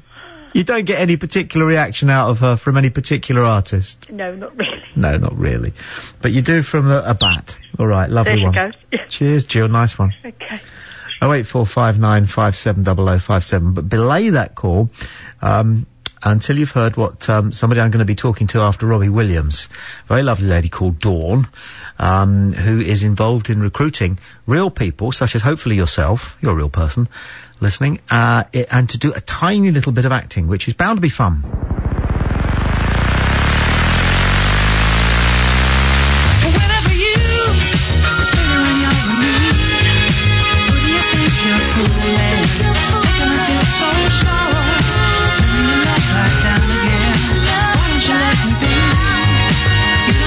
You're doing, making me feel so sure. Turning your love right down again. Baby, when you're with me, wouldn't you think you're fooling? Making me feel so sure. Turning your love right down again. Why don't you let me be? You don't know what you're doing. Making me feel so sure. Turning your love right down again. Baby, when you're with me, wouldn't you think you're fooling? So sure, turning your love right down again. Why don't you let me be? You don't know what you're doing. Making me feel so sure, and turning your love right down again. Baby, when you're with me, who do you think you're fooling? Making me feel so sure, turning your love right down again. Why don't you let me be? You don't know what you're doing. Making me feel so sure. That's Robbie Williams at 20 to 3 on BBC Southern Counties Radio for a... Is it Wednesday? It is, but you can talk. You're allowed to talk. You Am I allowed to say of course you are, yes. Mute. No. I said, is it Thursday out loud? No, it's Wednesday, isn't it? Yes. Does that happen to you sometimes? Wednesday, Thursday. Yes, Wednesday. At this point in the programme, we were looking forward to talking to a lady who, amongst many other things, was going to be asking you listening whether you could spare a little bit of time to do a little bit of mild acting, which is something we all like doing, but there's a technical reason why we can't actually talk to that lady at this moment in time. But then we got very lucky, being opportunistic, because somebody was walking past the radio station And we said, hello, don't we know your face? Yes. And we do, don't we, on this last programme? year. Yeah. And you were walking past... Well, no, you were in reception. You came in... I went to the Royal Surrey to see a friend. And Okay. She's going home, waiting with the ambulance. So I thought, I'll drop off and come and see you and see what's going on. How nice. that's How far's the Royal Surrey from the studio? Well, I got the bus from the Royal Surrey. Nice one. Just dropped off in the university. Okay. It's Doris, isn't it? Doris. Yeah. Lovely to see you again. Thank you. You're looking as well. Thank you. And If I'm a not- year old. I was 83 on Christmas Day. Fantastic. Yes. Yeah, you're fit though, aren't you? Yeah, very fit. Fit as a flea, they used to say. I have don't- to be. Why, On my what do you own, mean? I have to be, Tommy. What do you mean? It's like, you're looking very well. You're kind. I think I probably we were talking about this earlier. I probably put on a few pounds over Christmas, which I'm trying to get rid of. Did you have some more? I had a little bit of fuzz at my chin. You're right. I had a little bit of a beardy thing, which didn't work for me. Yes. But it was quite nice not having to shave. Yes. Yeah. Will you stay with us? Yes. You got 10 minutes? Oh, yes. Tea or coffee? Ooh, tea, please. Is there any chance for a cup of tea? Sugar? Anything brown will do me nicely. No. No sugar? No. Don't ask that, because we've got so many trendy teas in the kitchen here. You could have chamomile, you could have raspberry and cranberry. Oh, and I drink anything that's put in front of me. all that trendy rubbish. And people here, they bring them in, meaning one, they go back to ordinary tea in the end. Yes. You stay there and join in the conversation. Dawn is with us now. Hello, Dawn. Hello, here I am. Yeah, good to be able to hear you properly. Right. We wanted you to come and join us for a bit on the afternoon show, Dawn, for a bunch of reasons, but let's just get to know you a little bit better, because we do often read out lovely emails from you, don't we? Well, yes, it's very kind of you to say so, but yes, you do. Because you're a listener, but you do write a little bit, don't you? Is there a column of yours that we might be able to see in some part of our neck of the woods? Oh, yes. Well, if you're in the...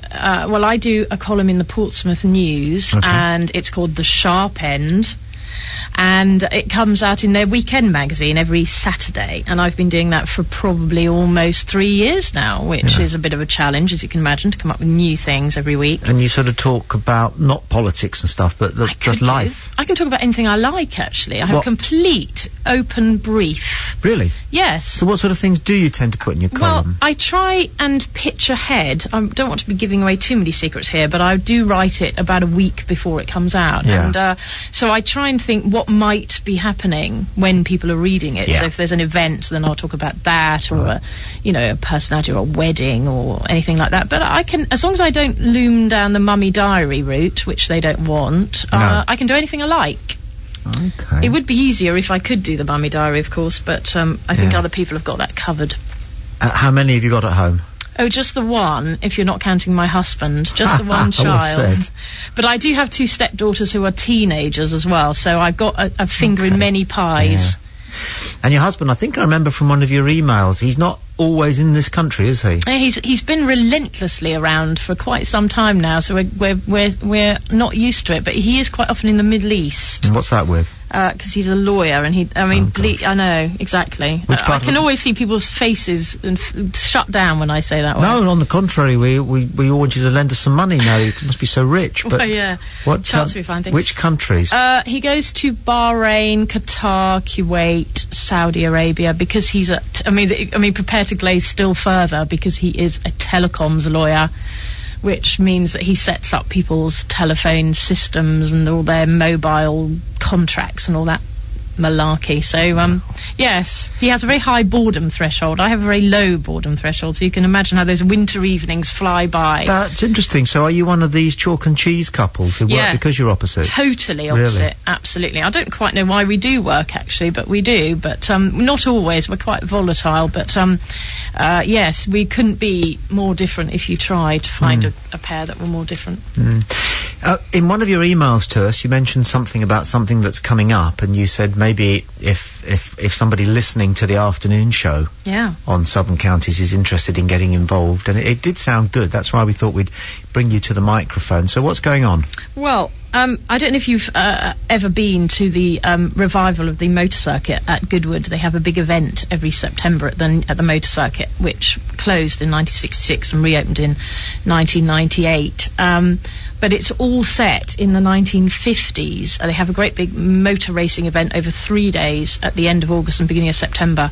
And it's all set in the 1950s, and I am tasked with finding people who might add to that ambiance by acting for us as characters from the 1950s, which adds so much to the event, because the world's press are there and they love to take photographs of people who are, we have a couple who are a rag and bone couple, for instance. They go around with their rag and bone cart. We have policemen. Okay, now I'll tell you why this is trebly interesting, actually, Dawn, because I know that you're far too young to remember the 50s. I don't, I'm afraid. And this is a phrase I get to use decreasingly often. I am too young to remember the 50s with any great clarity. Yes. But Doris, who was passing by, and we fell on her and said, let's get to know you all over again, Doris. She's already betrayed that she's 84. 83, sorry, mate. But presumably the 1950s, you have some good memories and some clear memories? 1930s, going, a long way back. 50s we're talking about. So Dawn says they've got a rag and bone couple. Yes. That died out, didn't it? Oh, yes, they did. That did. But we all had milkmen. Yes. And they were men. Oh, yes, always men. Women didn't work then. No. Women didn't work? No, teachers, that was about it. Yeah. And nurses. Yes, nurses, yes. So we're looking for somebody who could be a 1950s lady teacher, lady nurse. Yes.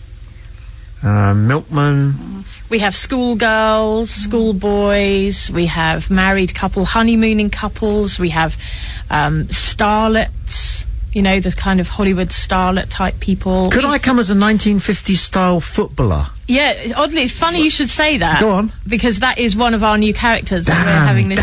Damn. Who's he coming as? Well, we're going to have... We're not sure, actually, whether to have football. We were going to have a little team, actually. We weren't sure whether to have them in, blazer and slacks and greased back hair and signing autographs, or actually in their kit. So, I don't think...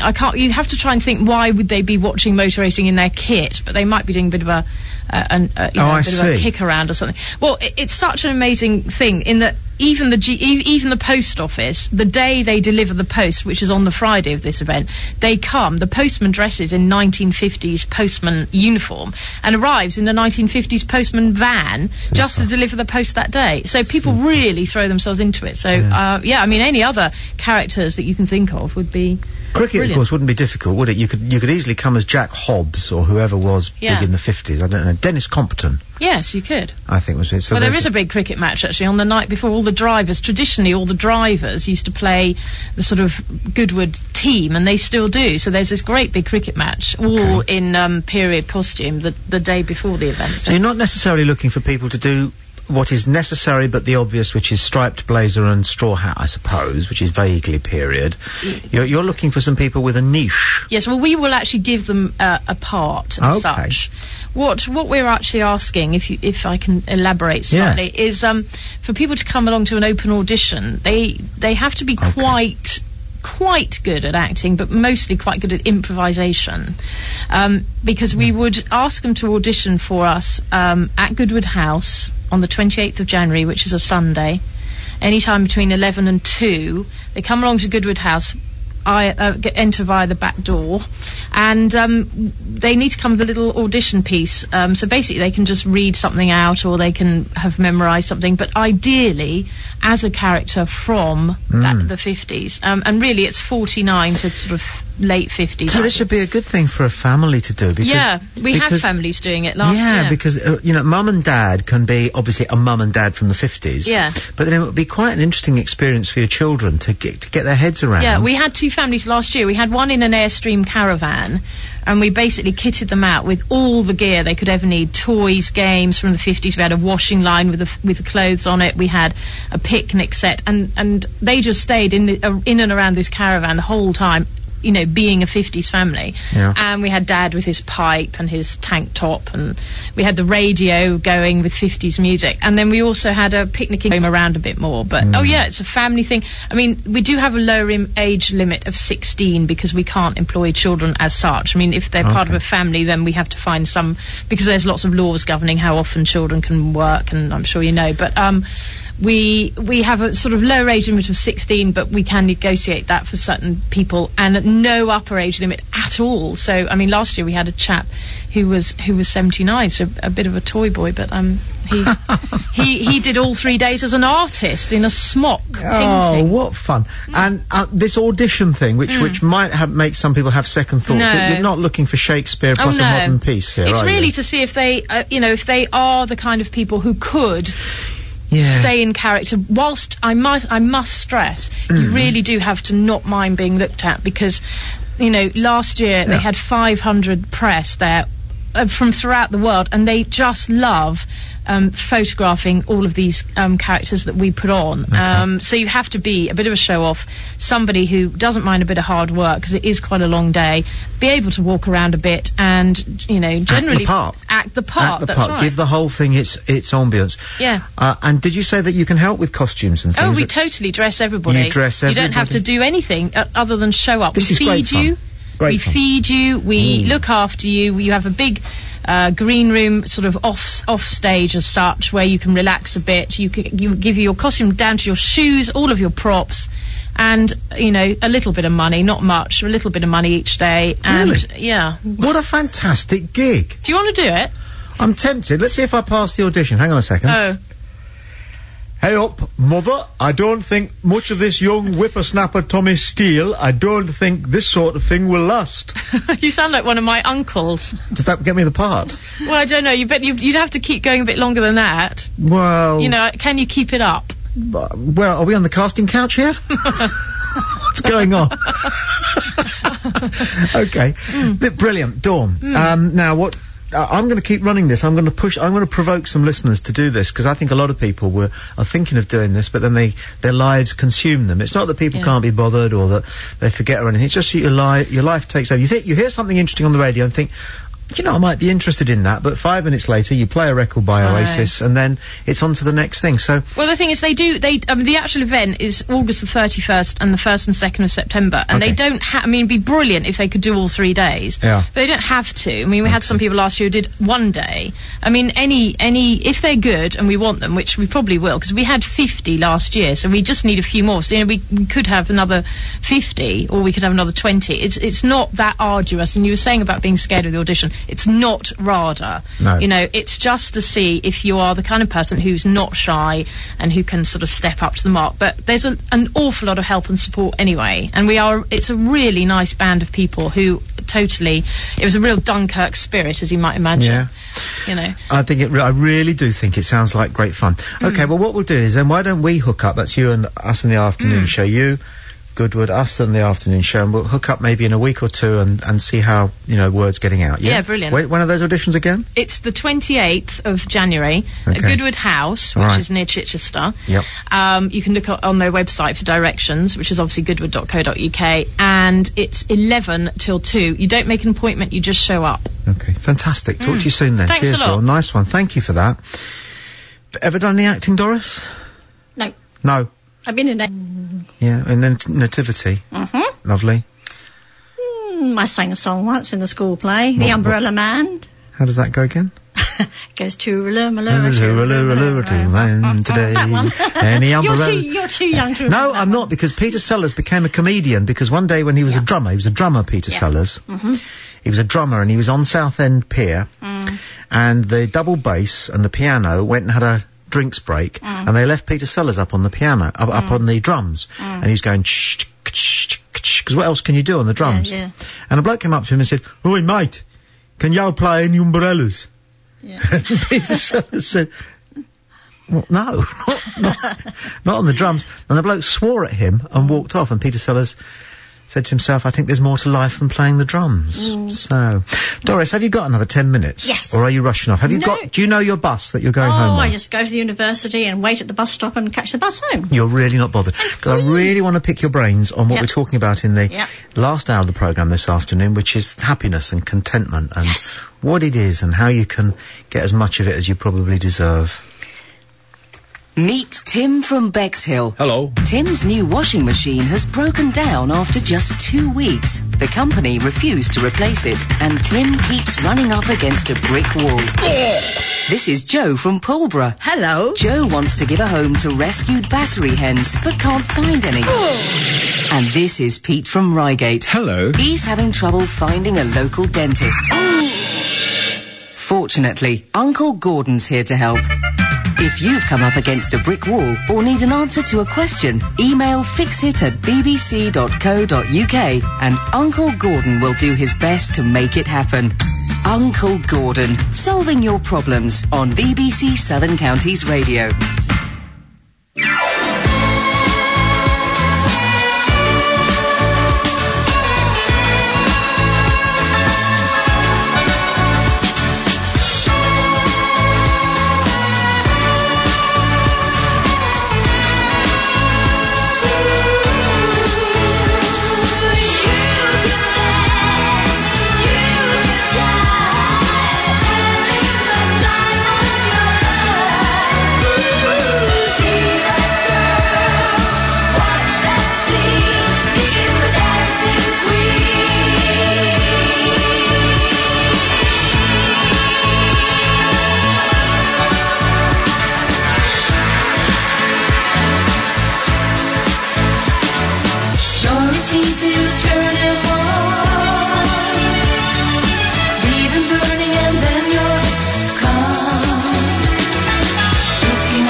The sound of Sussex. BBC Southern Counties Radio. Now, we've got something very interesting in the next hour of the programme. It's going to kick off in a couple of minutes' time. We're going to have a chat with an esteemed educationalist. No fly-by-night supply... Not that supply teachers are fly-by-night, you know what I mean. This is a man with considerable credentials who has decided to teach happiness in the premier school where he is the master. To teach it, it's going to be on the curriculum. It's going to be on the curriculum once a fortnight for 50 minutes.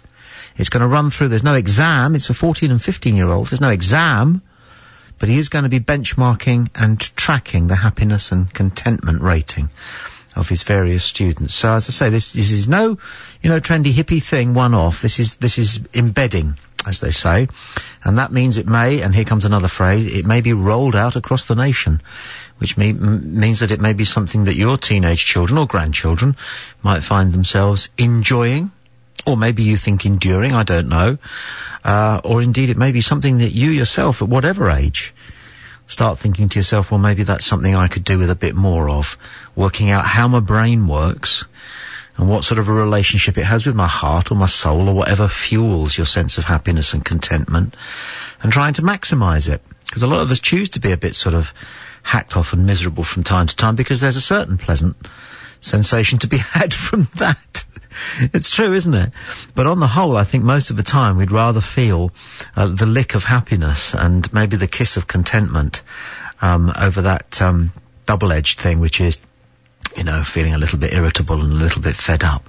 So I'm really looking forward to talking to him about the curriculum. We've got 5-10 minutes with the man. He's some cheese. He's the official biographer of Tony Blair. So he's obviously a maker and shaker, and he's in education, and this is something that he wants to try. Doris is with us this afternoon. Doris was passing by through reception, and we said, we know your face. Alison recognised you, didn't she? Yes. In the studio, in the reception? Yes. And you'd been a person in off the street in Brighton about Yes, I had. 8 months ago. Last May. Yeah. And happiness. Yeah. What do you say about happiness? Well, it's making the most of every day. Every day. And being when you wake up in the morning, think, God, I'm still alive. Got another day. Another day. Got another day. Oh, Thank good. God for another day. Here I am. I'm still here. And anybody should be saying that. Don't have to be 83. No. But then, of course, you've got to think, if you're disabled, it's not so easy, is it? Okay. I'm lucky because I can move about. And I can, sort You're of fit. take You deliberately keep your brain cells oiled, absolutely. Oh, don't yes. you? I read a lot. How is the university course going? Oh, that's fine. What are you up to at the moment? Well, it's all At uni? classical music, recording music, concert choice, art. I've been doing art this morning, painting wonderful pictures of flowers. And you seem to always be on the optimistic side of yes. glass half full person. Oh, absolutely. All is half full. Oh, yes. And you don't, even though I'm sure you have great recollection, you don't like to spend too much time thinking about the past. Oh, no. I've lots of happy memories of the past. Sure. Anyway, lots of them. And you're adding to them now. Oh, yes. This is what it's all about. Watching the children grow, watching them make mistakes, getting it all wrong, Okay, well, you're a really useful accidental addition to this afternoon's special hour, which is the happiness hour. And you can join in at home as well. 08459 570057 is the number. We've got a tune lined up from Coldplay. I wonder whether we've got Mr. Selden on the line. Or shall we take a tune? We'll take a tune, and it's a fine one. It's called Clocks.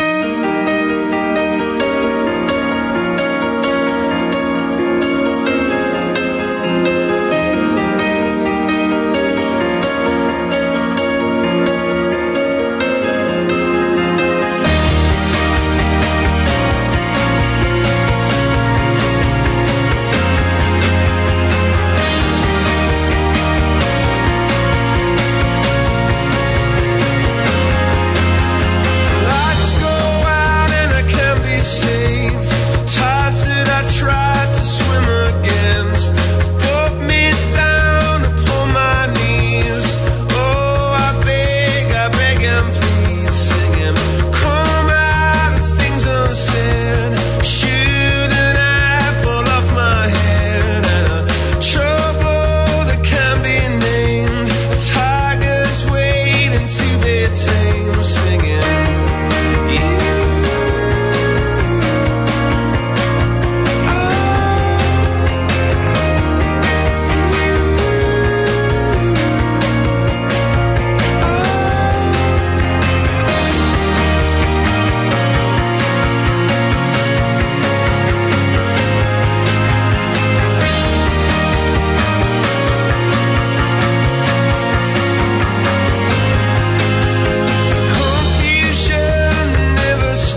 Coldplay and Clocks at nearly 3:15.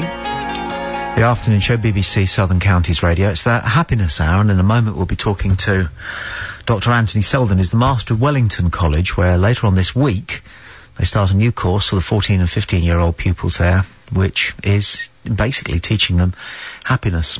I think we've got hold of Dr. Selden. Yep. Anthony, hello. Hi, how are you? Been chatting about you behind your back, saying how wonderful all this sounds. Well, thank you for not being cynical about it, because it's not just for children, it's also for all the adults listening to this programme also, that you really can make yourself happier, which is a good thing not just for you but for other people around you, by your attitude to life. A lot of our listeners on the South Coast will know your name because you used to be in Brighton, didn't you? I used to be headmaster of the fabulous Brighton College, which is in Brighton, and loved it being there for 8-9 years, and very sad to leave. We still live in Brighton, which is a great place. Lovely.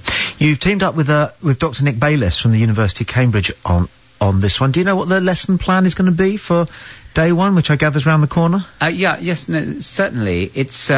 It's looking at relationships that young people have, relationships with technology, which over dominates their lives. In fact, with iPods and messages and computers and television, it's very hard for them, I think, to realise that they've got to use this stuff rather than be used by it. And then relationship with the environment.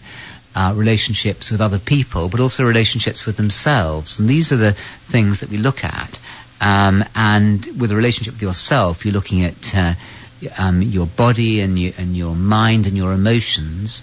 And it's all about trying to develop a healthy, positive attitude, which will serve them not just well when they're at school. And, it's a really stressful life for young people, whether 13 or 14, 15 or even 7 and 8 or 17 and 18 in schools. It's very tough for them. But also it's trying to give them good attitudes, good understanding that will last for the rest of their lives.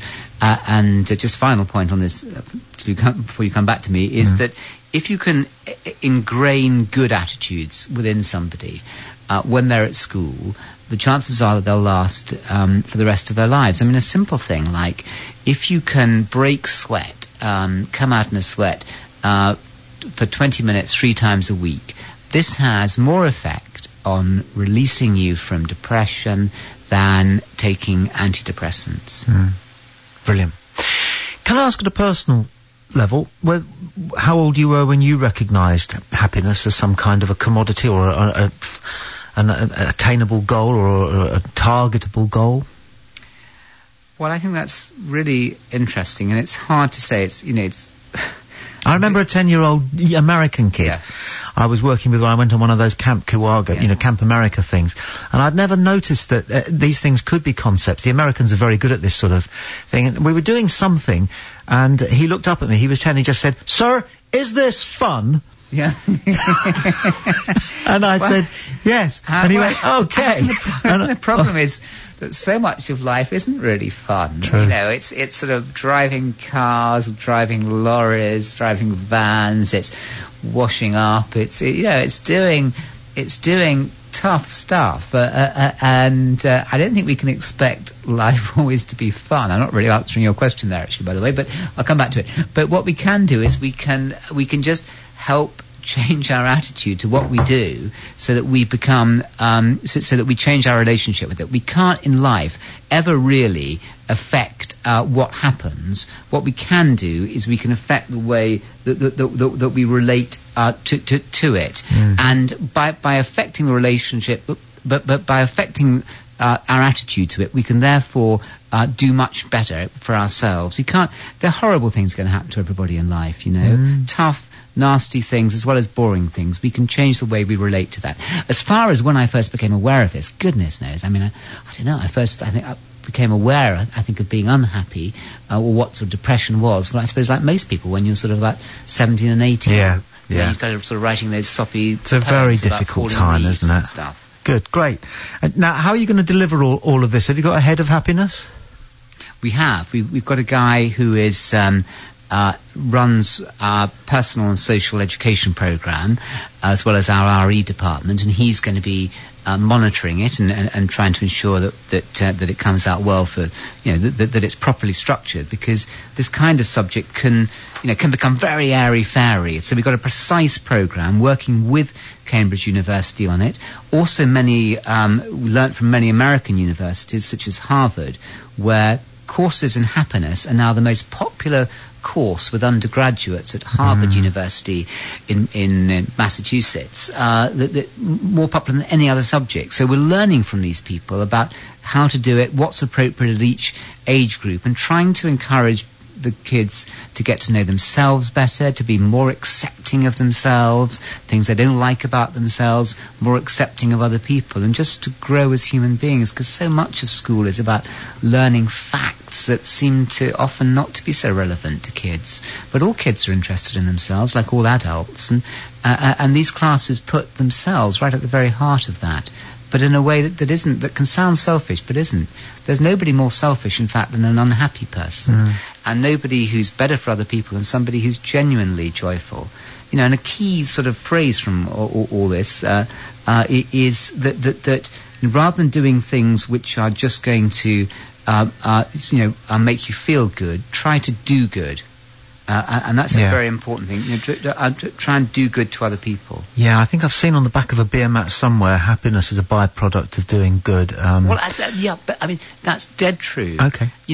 Try that. As opposed, when people are in the pub tonight, rather than having another glass of beer, try going out and giving somebody a phone call, phone parents, phone kids, phone somebody who you haven't been in touch with, and contrast the sense of genuine happiness one has from, just yet another drink compared to actually doing something. And inside one's heart, you'll feel there's a sense of goodness and well-being just welling up. I think it's like an iron law, which is selfish people, only concerned with their own pleasure, have a very feeble kind of enjoyment, whereas others who try to think about other people, care for other people, it's at the very heart of it. It's a very moral message, all this stuff. It's wonderful. I'm going to turn it over to the listeners. I'm really grateful for your time. I know what a busy man you are. It's nice to be on again, and greetings to all the listeners. And hey, listen, good luck with this. It really is the best radio program in the country. You're kind. Let's hope we start reading about what a triumph this all is in the not too distant future, and then you can do one of those things that people do nowadays, which is roll it out. Thanks. Thank you, Anthony. That's Dr. Anthony Seldom, who is pioneering a wonderful new scheme, a curriculum project which is called Happiness. It's going to be a fortnightly thing, 50 minutes, once a week, 14 and 15 years old. You know that's years 10 and 11, don't you? But also some of the teachers who are going to be involved are going to be trained to deliver the curriculum, and that means that they're going to be exposed to the whole notion of considering relationships between the mind and body, relationship between your own conscious and your subconscious mind, relationships that you have with the people around you, the relationships that you have with the past and with the present and with the future and with the fantasy life that most of us actually live alongside the real lives that we have. All of these things, once you stop and think about them and you begin to develop positive controls over them, and of course you can't control them completely, they will, it is hoped, by Anthony and his team, develop greater happiness and a greater sense of contentment in the pupils, and that's something I think is really worth us talking about this afternoon on the afternoon programme. So good luck to all at Wellington with that one. Sussex Sport on BBC Southern Counties Radio. With the FA Cup put to bed. What a relief for West Ham, and what frustration for Brighton. It's back to that business of picking up league points. Good play from Robinson, cutting inside and out. Shot across goal, it did! It'll be a warm welcome for Millwall. The Albion players dive Klinsmann-like in front of the travelling fans, and Millwall are booed on. Brighton have the Indian sign over right now. The action continues in Sussex Sport, Saturday at 2 on BBC Southern Counties Radio. And Millwall are booed off.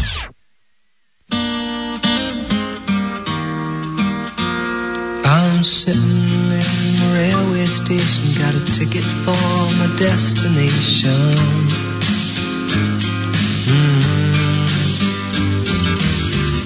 tour of one-night stands, my suitcase and guitar in hand, and every stop is neatly planned for a poet and a one-man band. Homeward bound, I wish I was homeward bound. Home, where my thoughts escaping, home, where my music's playing, home, where my love lies waiting silently for me. Every day is an endless stream of cigarettes and magazines.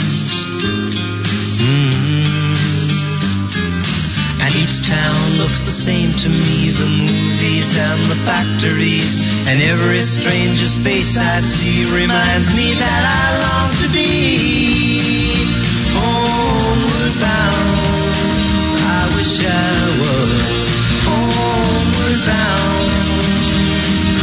Home, where my thoughts escaping, home, where my music's playing, home, where my love lies waiting silently for me. Tonight I'll sing my songs again, I'll play the game and pretend. But all my words come back to me in shades of mediocrity, like emptiness and harmony. I need someone to comfort me. Homeward bound, I wish I was homeward bound. Home, where my thoughts escaping, home, where my music's playing, home, where my love lies waiting silently for me. Silently for me.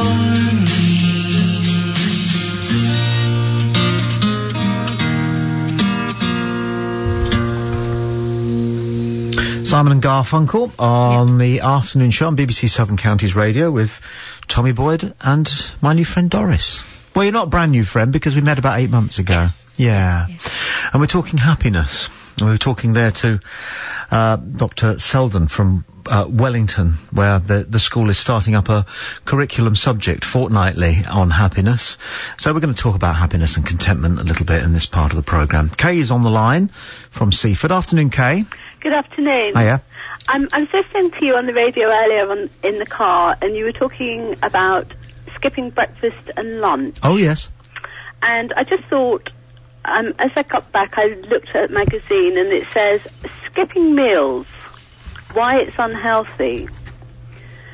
If you miss breakfast every day and lunch, you're starving your body like this, sends messages to slow things down, making you tired and moody and more prone to putting on weight. So now we know why you want to put Absos on the listeners, because you're missing your No, meal. I don't want to put Asbos on the listeners. No, right. I just was provoked by another listener into examining how we would murder listeners. Which is quite different. But now we know why, because you're getting Why? moody and irritable because you're missing your meals. No, well, I just don't think that's the case. I don't think most people have breakfast for that reason. I think they do it for comfort reasons, and that's not good enough for me. It is laziness, isn't Yeah. it? No, it's laziness eating. Thinking to yourself, I'll break up my boring mid-morning routine by having a slice of toast. But you're supposed to eat I made a breakfast sterner to give you the energy to keep it going all day. I can control myself. I can control my appetite. I can skip breakfast. Most people have breakfast because they can't skip it. I'll get that. You stay where you are. Hello, it's Geordie speaking. Yeah, I'm ringing from BBC Southern Counties Radio. Are you there? No, you're not. Hello? Well, I've done Radio 5 Live and Northampton so far. I have 3 counties lined up for 5:30, and Well, I'll give that a miss then. Are they? No worries. 08459570057. It's all going off. And if you're lucky enough to live in Surrey and North East Hampshire, then you'll be able to hear what that chap has to say for real during Kerry Aitken's Drive show She thinks sometime after 4 o'clock, obviously. Just quickly, I've got this. Thank you, Kay, for your call, but we had a slight techno on you. If you haven't finished having a pop at me, then by all means call back. On gymkhanas, we're talking about happiness and also about gymkhanas. And I've got this email from Marion. This is great. She says, Dear Tommy, hearing your very funny trailer about gymkhanas, I had to write to tell you about what happened to us when our daughter Gemma was 7. She's now grown up and in her first year at university, and among her prized possessions, which went up the M1 with her in September, was a fading purple rosette.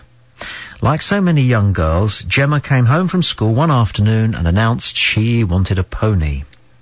As my husband Peter used to ride, we agreed and ended up renting a pony at a local riding school. The pony's name was Miss Tibbs, aptly named after the cantankerous old lady in Fawlty Towers, and highly appropriate because Peter was frequently referred to as Basil Fawlty due to his physique. He's nearly 6'6" and was a real beanpole at the time. Miss Tibbs, however, was stocky and tiny and just right for little Gemma. After several months of lessons, the day dawned of her first little gymkhana. But sad to say, it was a nightmare. She finished plumb last, or she would have done, if the judges hadn't been kind and not gave her a score. She cried all the way home. After a lot of thought, we decided to enter her for another and make sure it was a good experience. We found a small gymkhana which was running a parent and child event, where the best score of either the parent or their child would count. Peter rented a big entire called Rheingold from the same riding school as Miss Tibbs, hired a stable lad to look after the tack, and off we all went. Gemma rode first and was brilliant. With the pressure off, she flew round, and at the halfway stage was lying in second place. Now Peter was all kitted out in his jogpers and his black jacket and ready for his round when the lass came up with the bad news. Rheingold had struck into himself and couldn't jump. After frantic but fruitless efforts to borrow another ride for Peter, it became clear that our only chance lay with Miss Tibbs. The rules were that provided Peter attempted his round, Gemma's score would count, and the lass assured us that Miss Tibbs was well up to Peter's weight, but his height might be a problem. And sure enough, because when the announcer said, "And now Peter Richmond on Miss Tibbs," and they trotted into the arena, the crowd could not contain their gales of laughter. Peter's legs were so long that his heels trailed behind him on the ground. And when he picked up each of his feet and fitted them into the tiny stirrups, he looked even more ridiculous. To comply with the rules, he kicked Miss Tibbs towards the first fence with no intention of jumping it. But when he tried to adjust his feet in the stirrups, he realised he couldn't, as both feet were stuck fast.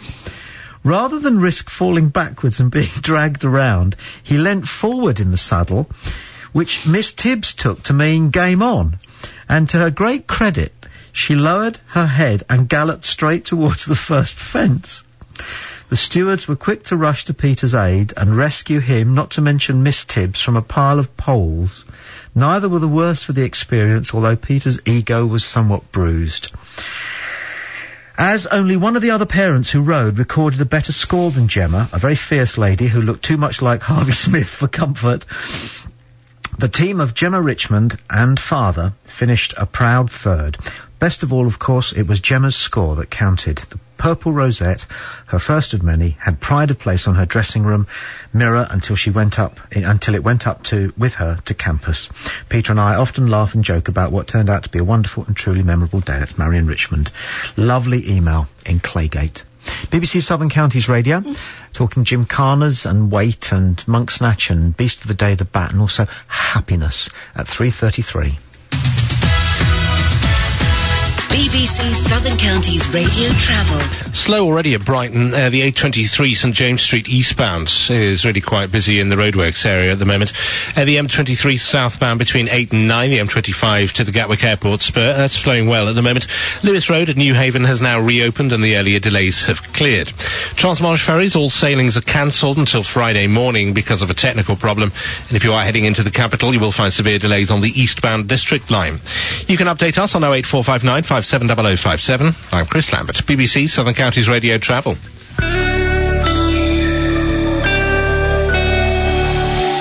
Thanks Chris, and the weather. It's going to be starting to get dark in around about half an hour. Today it's been 10 centigrade, 50 Fahrenheit. Tonight, though, it's the wind we've got to watch out for. Increasingly cloudy overnight, patchy rain in the north by the morning. But they're talking about almost gale force winds of 50 and 60 miles an hour tonight. Minimum 4 centigrade, 39 Fahrenheit. Thursday, rain becoming persistent and heavy. Brighter skies following.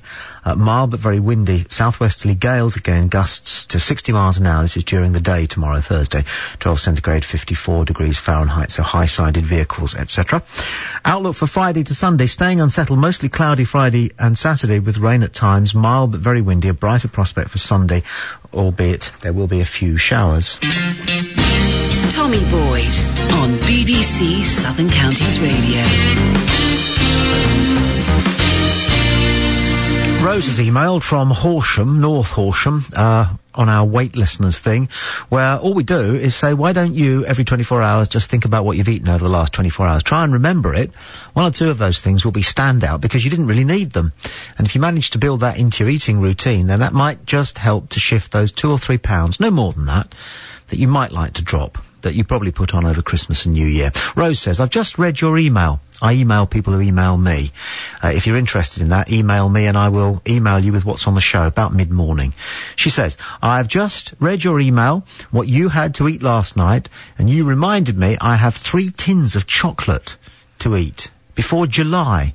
Why, she says, did I buy so many? The stupid point is that I can go without a piece of chocolate for months. But wine and cheese, well, that's another story.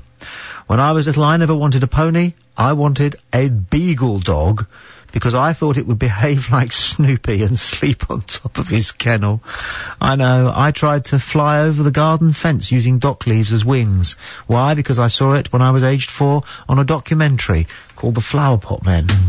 We're gullible, aren't we?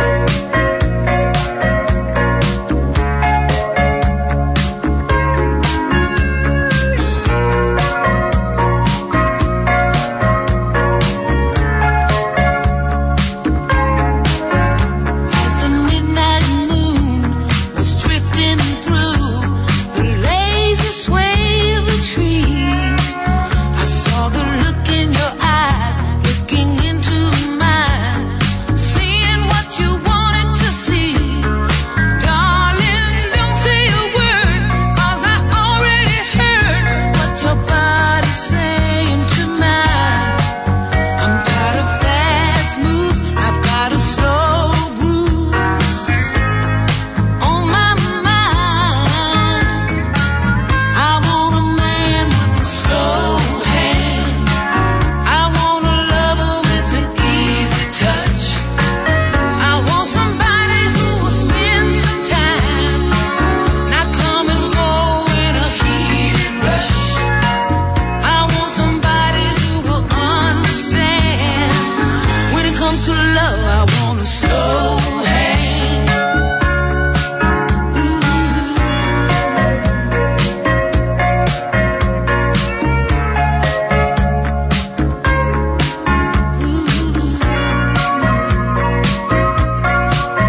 So it's perfectly reasonable to talk about on the afternoon show this afternoon what makes you happy, and I think kick on a bit from that. I've got Doris with me in the studio and Alison Ferns as well, and we're going to talk a bit about this, which is what the whole happiness thing on the curriculum at Wellington School is all about, which is watching your mind go by and choosing to think things that make you happy. So, Alison, that's really hard, isn't it? Can you do anything like that? I'll try. You never have? Not really, no. You've never been walking along and thought to yourself, why am I thinking these thoughts? I want to think these thoughts, and so you change. I suppose if I'm feeling a bit down, there are certain thoughts that I can conjure up in my mind's eye and then feel instantly better.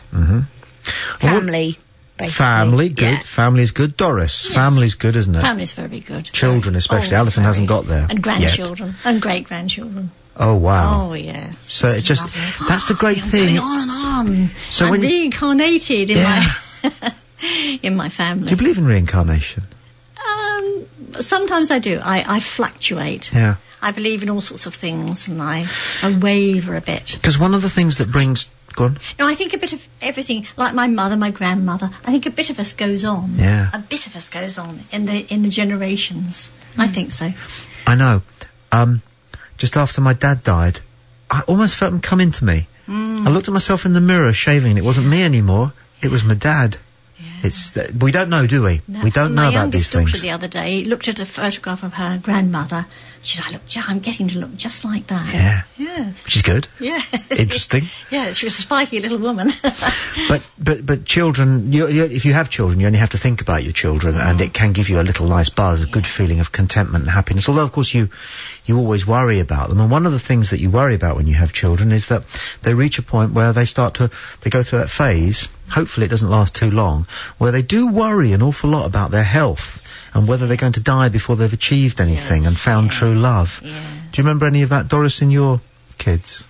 Well, I have a daughter. My youngest daughter was very, very ill with breast cancer, and she said it'll always be with her, so that she, she's always a bit wary about what lies ahead for her. Sure. And the fact that I sometimes think, oh, goodness, would it be awful if she went before me. That shouldn't happen, should it? No. That's the wrong way round. But I have been involved with a young family near me. I mustn't talk too much about it. Mum died very sadly just before Christmas, and I'm very much involved with this family. And it's, you think about things very sort of... You should think about things, but not for too long. But that's the challenge, isn't it, with the mind? To say, right, I've now thought about that enough, the right amount, and now I'm going to think about milk and cookies, if you know what I mean. Easier said than done. Isn't it? Isn't it? So, I think we're all of agreement, the three of us, and maybe you listening as well. That makes 4 then. We all need to sign up to go to Wellington School. I think so. Right. But what do you do, Alison? I know you're a one for a warm bath with candles. That is to relax, isn't it? And we all know, because we've seen you sometimes at about 11:15 some nights. We know how you know how to be happy. Yes. Although Anthony Selden said that wasn't the right kind of happiness, didn't he? Well, I thought that was really interesting. He said that happiness is really more about doing good for others, and then that makes you happy, rather than a kind of selfish sort of happiness. And I think there's a lot to be said for that, because just with Christmas having been and everything, I got so much more enjoyment and happiness out of people I'd bought presents for enjoying their presents than I probably did, and I don't want to offend anyone, than I probably did from anything I actually received myself. I know. Or you are happy, but it's a fleeting happiness, isn't it? It's kind of there and then gone. But as you watch them opening the present and the look on their face, and then especially if they wear it, or then you read get the glow, or listen to it. Yeah, that's right. That's contentment. I think there's a difference between happiness and contentment. And Doris, you were nodding. Yeah, well, I was just thinking about this family I've been very much involved with, and I thought somehow I feel a bit sort of... you don't want to brag, do you, and say, oh, I'm doing good. I don't want to be a do-gooder. I don't like that sort of phase of being a do-gooder. That's very true. I sometimes beat myself up if I do something that I know somebody's going to like and appreciate, and then I find myself sometimes wanting to make sure that they know that I did that and that they appreciate it, appreciate my effort. Yes. And really, you should be able to do these acts of kindness with absolute anonymity. Maybe that is the saint that we should all be trying to be. And then do we get as much reward if we do it as anonymously as that? Or do we actually like people going, Yeah, is it oh, really? aren't you nice, Alison? You've remembered. Yeah, are we really doing it because we want to make someone else happy, or is that our own ego? It's complicated, isn't it? Bit of both, I think. Well, I read you a bit of wisdom from one of the books that I got for Christmas, which is absolutely fantastic, and I won't be... It's a book, but it's called Hagakure, and it's by Yamamoto Tsunotomo, and it's a book of samurai teachings. My wife found it, and this was worth all the other presents that I got. I haven't stopped reading this. There are little bits of wisdom in it. I won't be able to find the one that sort of relates to this, and I'd be really interested to hear what Doris has to say on this one. But the bit of wisdom that I found said something along the lines of, I read it to you earlier, Alison, because this is something we are going to do on the afternoon show. A little bit of... We're going to get a sort of a happiness guru on Mondays just to talk for 5 minutes about some things. And the one that I found was him saying... You know, until you're 40, there's not really any point trying to find wisdom. The main thing about you should be your vitality. But after 40, when you do begin to accumulate some wisdom, you mustn't think that it can become a substitute for vitality. You still must keep up your energy. Yeah. Now, Doris, you can well remember about that part of your life. Yes. When you started to find some bits and pieces of wisdom that you'd found yourself. Yes, yeah, indeed, yeah. But I'm still looking for wisdom. Good. You know, oh, yes. I don't always feel very wise at No. my age. You know, I'm still looking for more wisdom and thinking all the time. And if there's anything in that little piece of wisdom there, Alison, you don't have to think about anything for another 10 Brilliant. years. Isn't it great? You can just go on What a burning, release that burning is. the midnight Yes. oil and being vital. It's the kind of things that we're going to be talking about in this new sort of little mini-series on the afternoon show. It's BBC Southern Counties Radio for the afternoon with Tommy Boyd and with Alison Ferns and with Doris and with and Jenny Day, and the time's just turned 4:45. Panorama, Mondays at 8:30 on BBC One. Having a baby is the moment that many couples long for. But is the fertility clinic that claims to be Britain's best cashing in on the desperation of would-be parents? Panorama investigates Britain's richest doctor. IVF Undercover, next Monday evening at 8:30 with me, Jeremy Vine, over on BBC One.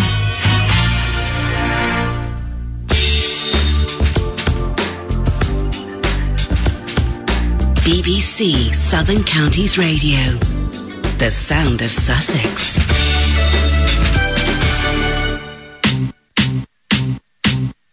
I remember when I lost my mind. There was something so pleasant about that place. Even your emotions have an echo in so much space. And when you're out there without care, yeah, I was out of touch. But it wasn't because I didn't know enough. I just knew too much. Does that make me crazy? Does that make me crazy? Does that make me crazy? Possibly.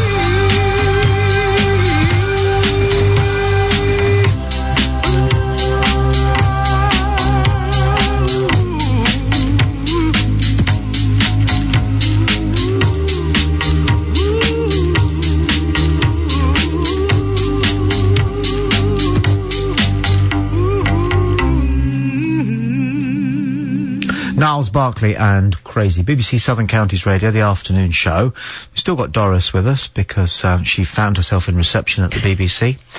And, well, because we'd like to work like this on the show, we think it's good to talk to anybody. Yeah. And Alison recognised Doris because you were passing one of our other studios about 8 months ago. So feisty and so, if it's not patronising, so full of beans and views and things. I'm full of baked beans because I had them for my lunch. Oh, you're a baked beans person. And you are involved, still educating yourself. Yes. You had said earlier, so you don't mind us saying you're 83. Yes, yes. And you're doing at the moment a university course where? It's the U3A, University of the Third Age. Okay. Which is very, very flourishing in Guildford. Very Yeah. lively band of people. Okay. You can do anything. You can learn Are you languages. the oldest in the class? No, I don't think so. No? I don't think no, so. You don't ask each I'm not other's sure. ages and things like There's that. lots of 80-year-olds in the class, probably some 90-year-olds as well. Okay. I don't know. All right, and what will you do next then when you've done that course? I don't know. I said I do the classical music, I do art, I can do Scrabble, I can learn languages, I can do keep fit, Tai Chi, Fabulous. line dancing. Have you done walking. Tai Chi? I haven't done Tai Chi. No, we were talking about it a little bit earlier on the I want programme. to try. I want to try it. Yeah. Let's just break in our conversation and bring in Brenda, who's called the show from Yateley. Hello, Brenda. Hi. Hiya. I was just actually driving up to Kingston, so I've managed to pull over. Oh, well done. I believe you wanted to speak about my experiences of happiness. Excellent. Yeah. Yeah, it was, actually my son was on your show, soon after the tsunami, or on your program, your... On the station. Channel, yeah. Yeah. But, for me, that was a day that will be in my mind forever, because, he was just so lucky. And he may not have come back. I have to remind myself of that every now and then when I get cross with him and... yes, you do. Yes. But don't let him get away with too much. I know what you mean, because something that I can't get out of the habit as a dad of doing is worrying about them when they set off somewhere, even if it's just up to London and back. And occasionally a thought will pop into my mind, what if something terrible happens? I know, yeah. And that was the last time I waved goodbye. Yeah, yeah. And then, of course, they come home and you feel, I know, and yeah. you say to yourself, well, that sort of thing does happen. So It make does, sure yeah. they know all the time how much you love them and Yeah. say it often and cuddle them, however strapping they get to be, all of those things. Yeah. But you, Yeah. of course, have been through what, 24 hours, 48 hours of hell? Well, it started Boxing Day, and we did hear fairly quickly that he was safe, but it was actually, the 10th of January before he actually got home, because he was in hospital for a short while. What were his injuries? An injury to his leg. Okay. But it has taken a long while for him. What age is he now? He's 32. Has his mind settled down? I bet he had nightmares. He still, it has affected him, yes, but hopefully now for the better. It's made him think about life a different way, and his girlfriend. And because that could have been it. Well, yes. I mean, they were both swept along. So. And so, how is he different now? I think he appreciates life a lot more. He appreciates his family. Not that he didn't before. He's always appreciated his family. But I think even more so now. And yeah, I think we've all sort of learned from it. We forget sometimes. You do, when you're getting cross with people and your tempers go up. But you have to remind yourself every now and then that life is short. And absolutely. None of us, as Jim Morrison said, gets out of this one alive. No. I'm going to be emailing you as well for the name of that book that you were talking about a few minutes ago. Okay. Hagakure. Yeah, I shan't remember that by the time I get to Kingston. So I've struggled myself and it's in front of me. But yeah, it sounds the sort of thing he would love. Because he does yoga and he's a masseur and he's very much into that, the Chinese type of, and Japanese and all that type of thing. And that's helped him a lot, I think. Their philosophy. I think some men, maybe more than women, I don't know, do need to have some kind of formal philosophy, even if it's partly of their own making or a distillation of things they've read on the back of a beer mat or some bloke once said to them in a crowd. I don't know whether it's the same for girls. Now, you drive safely. Whereabouts are you at the moment then on your way to Kingston? I'm in Sainsbury's Recycling Park. Okay. I can't hear the crash of bottles, but I'm sure it's going on.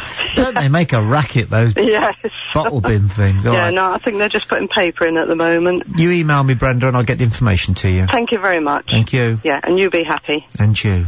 Okay, bye. And that goes for you too, Doris. Be happy. I need that book. You want to borrow that book as well, do you? Waterstones, I think probably. I would have thought. Yeah. Lovely to see you again, Doris. See you soon. Thank you, darling. Bye. Thank you. Oh, God. Thank you.